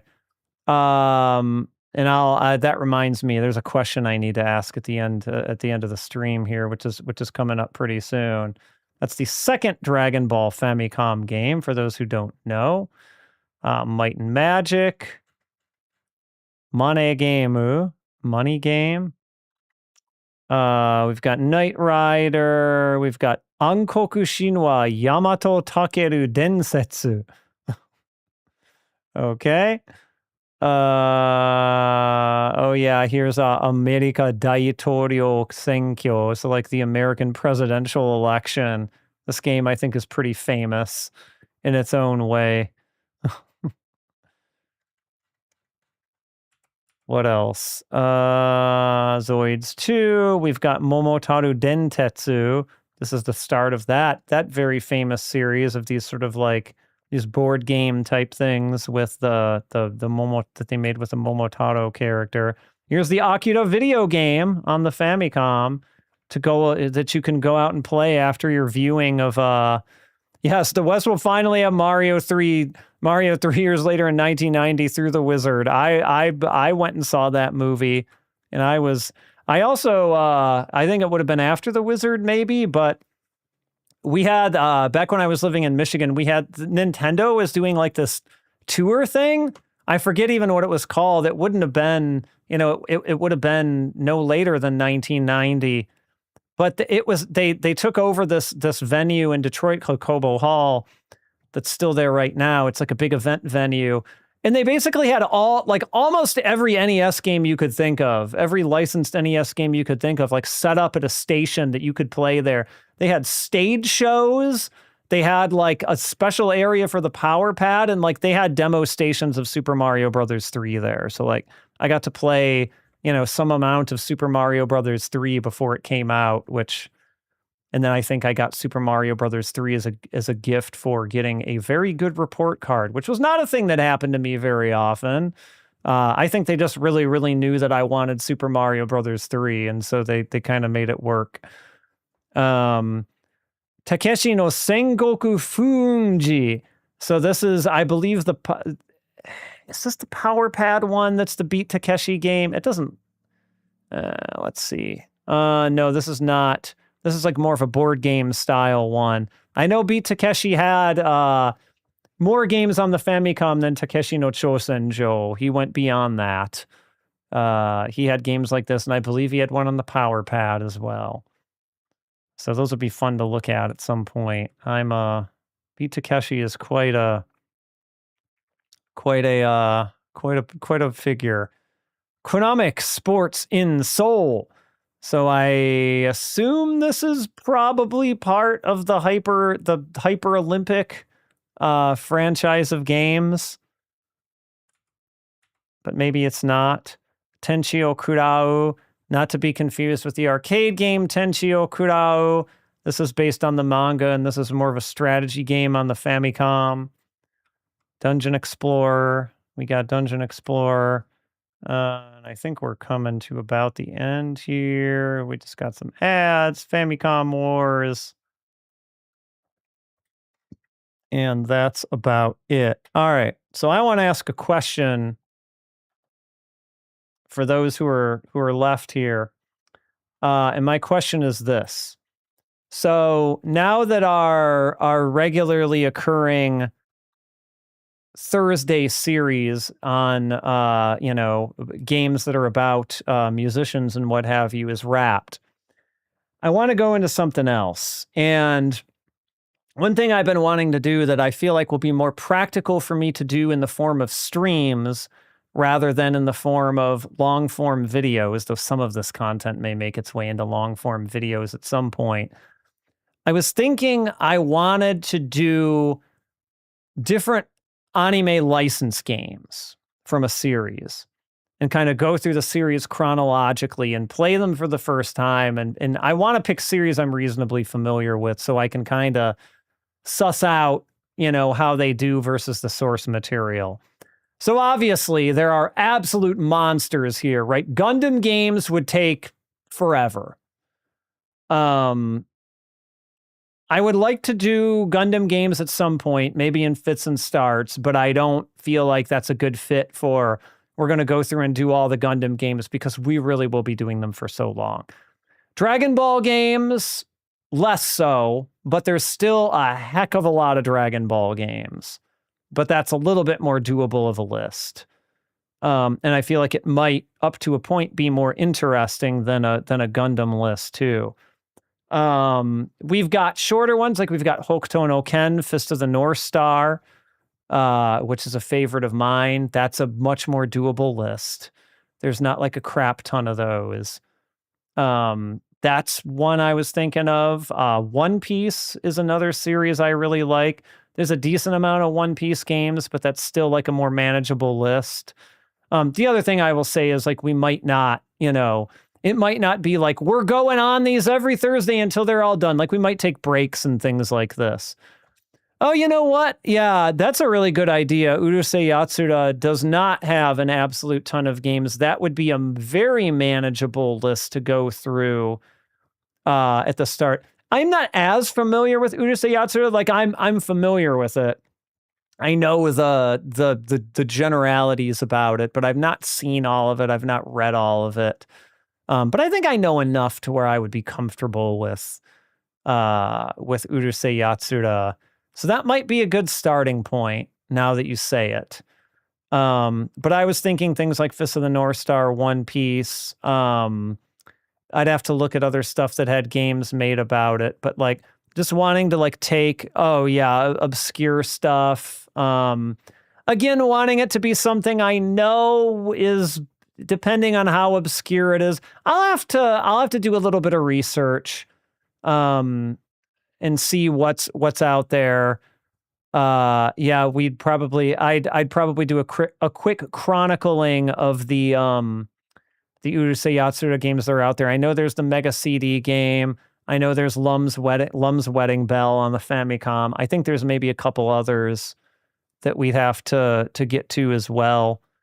I'll have to look at maybe what some of the more obscure ones might be that don't have, like, I don't know Saint Seiya that well, but like Saint Seiya has, I think, a more of a heavy list.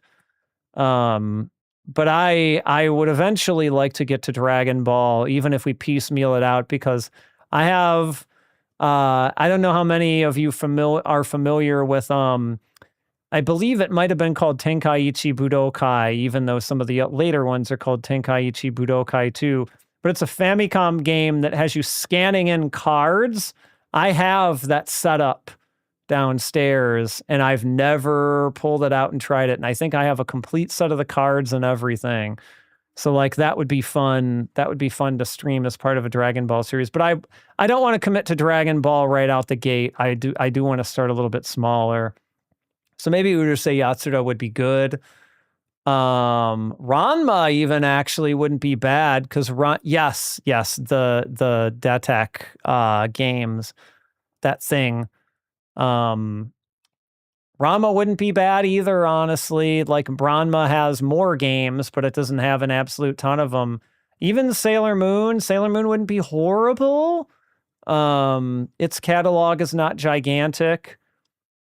We'd be getting a little bit of ahead of scrolling down the belt, but I'm okay with that. Like Sailor Moon has some beat 'em ups that I haven't covered yet, but I'd be okay with that. So those are kind of some options. It seems like Urusei Yatsura is the one suggestion that we have at the front, which is I'm okay with that. I can put together a list of what Urusei Yatsura games there are.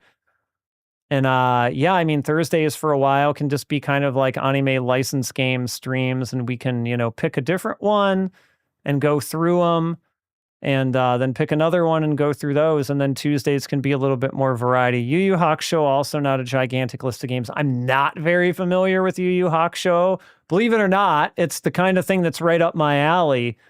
But I just do not really know those games too well. It doesn't mean I won't eventually do them. It probably just means I don't maybe want to start with them because I can't really, I won't really know, oh, this character is that, and things like that, like I would for some of the other series I mentioned, or I'd just be like, yeah, this is, okay, here comes so-and-so, like Yu Yu Hakusho, those names would all just kind of fall on deaf ears for me. I'll look through and get some more ideas for next time. And we can talk about it again on Tuesday's stream. Zane Sankai. What is that one of the Yu Yu Hakusho games? Zane Sankai. I'm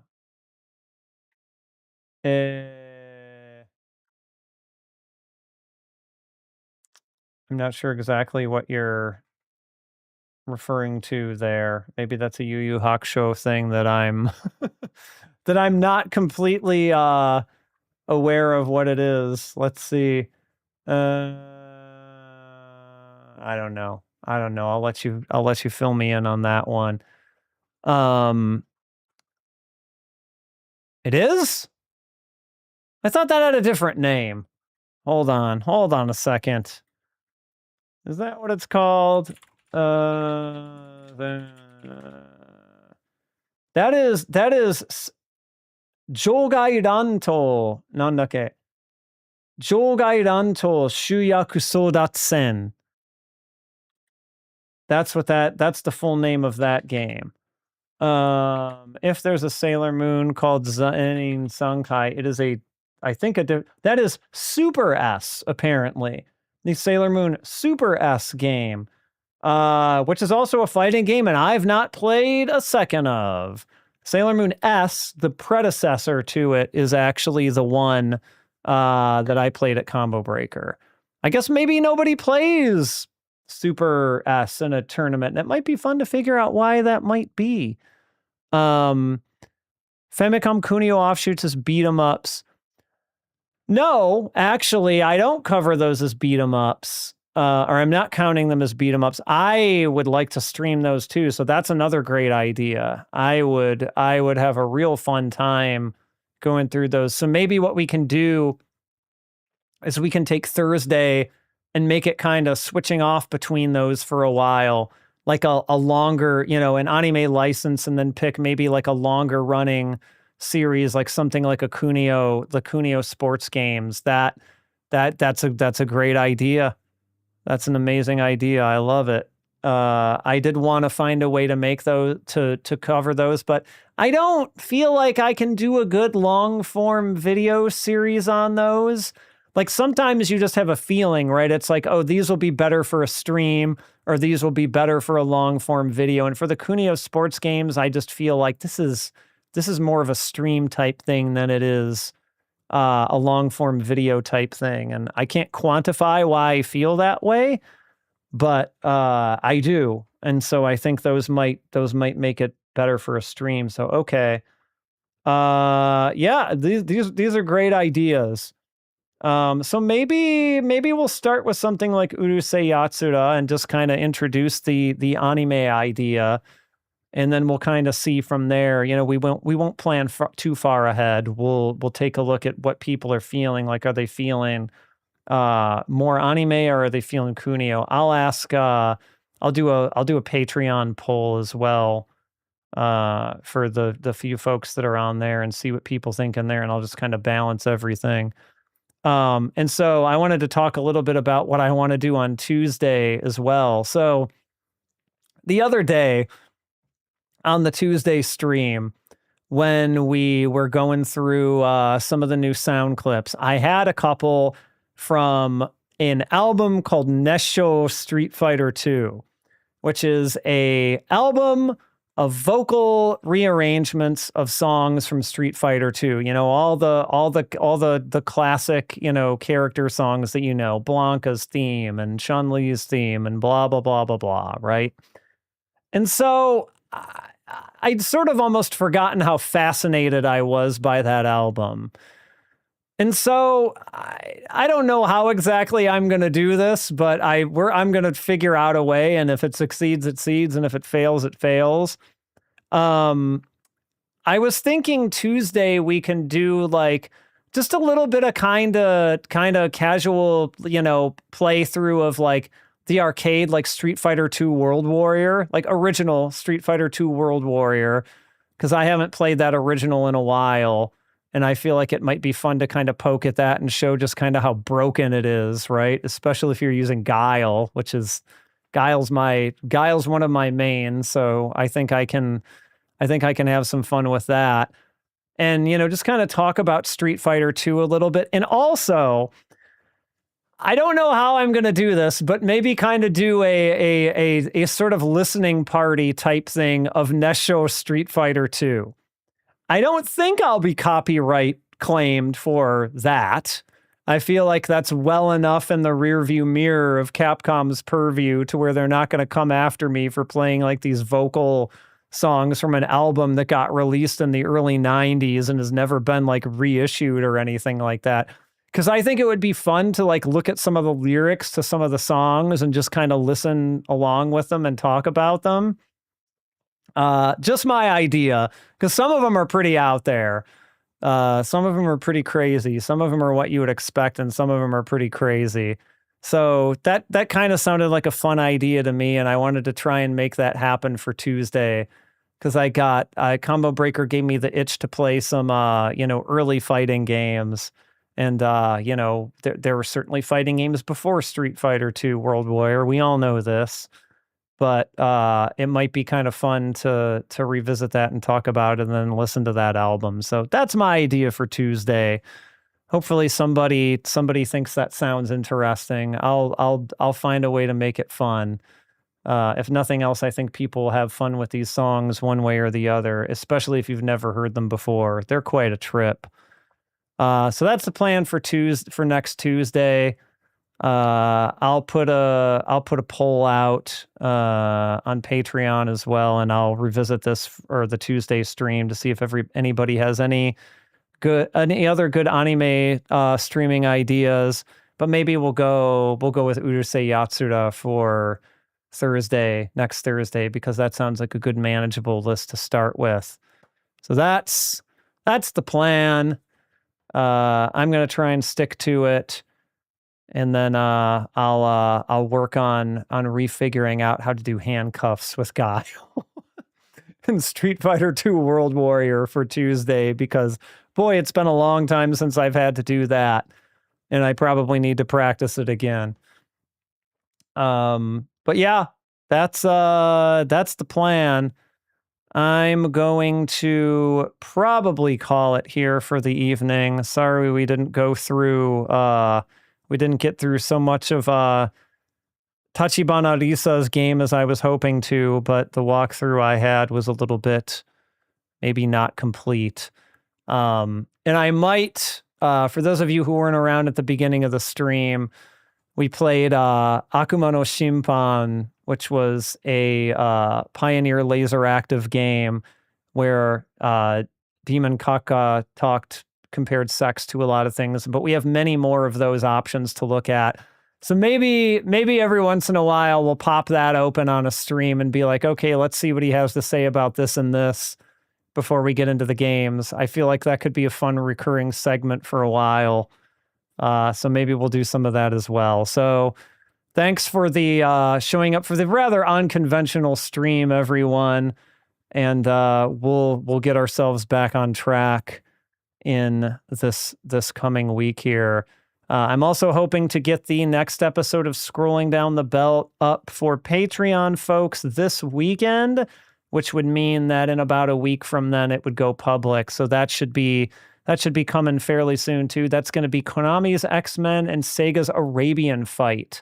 And after I release that to the public, I have plans to do an X-Men arcade game playthrough on the stream. I may not do an Arabian Fight one because I don't like Arabian Fight all that much. Spoilers. But you can look forward to seeing X-Men on here sometime soon as well in the next couple weeks. So look forward to all that. And thank you, everyone. Until next time, bye-bye.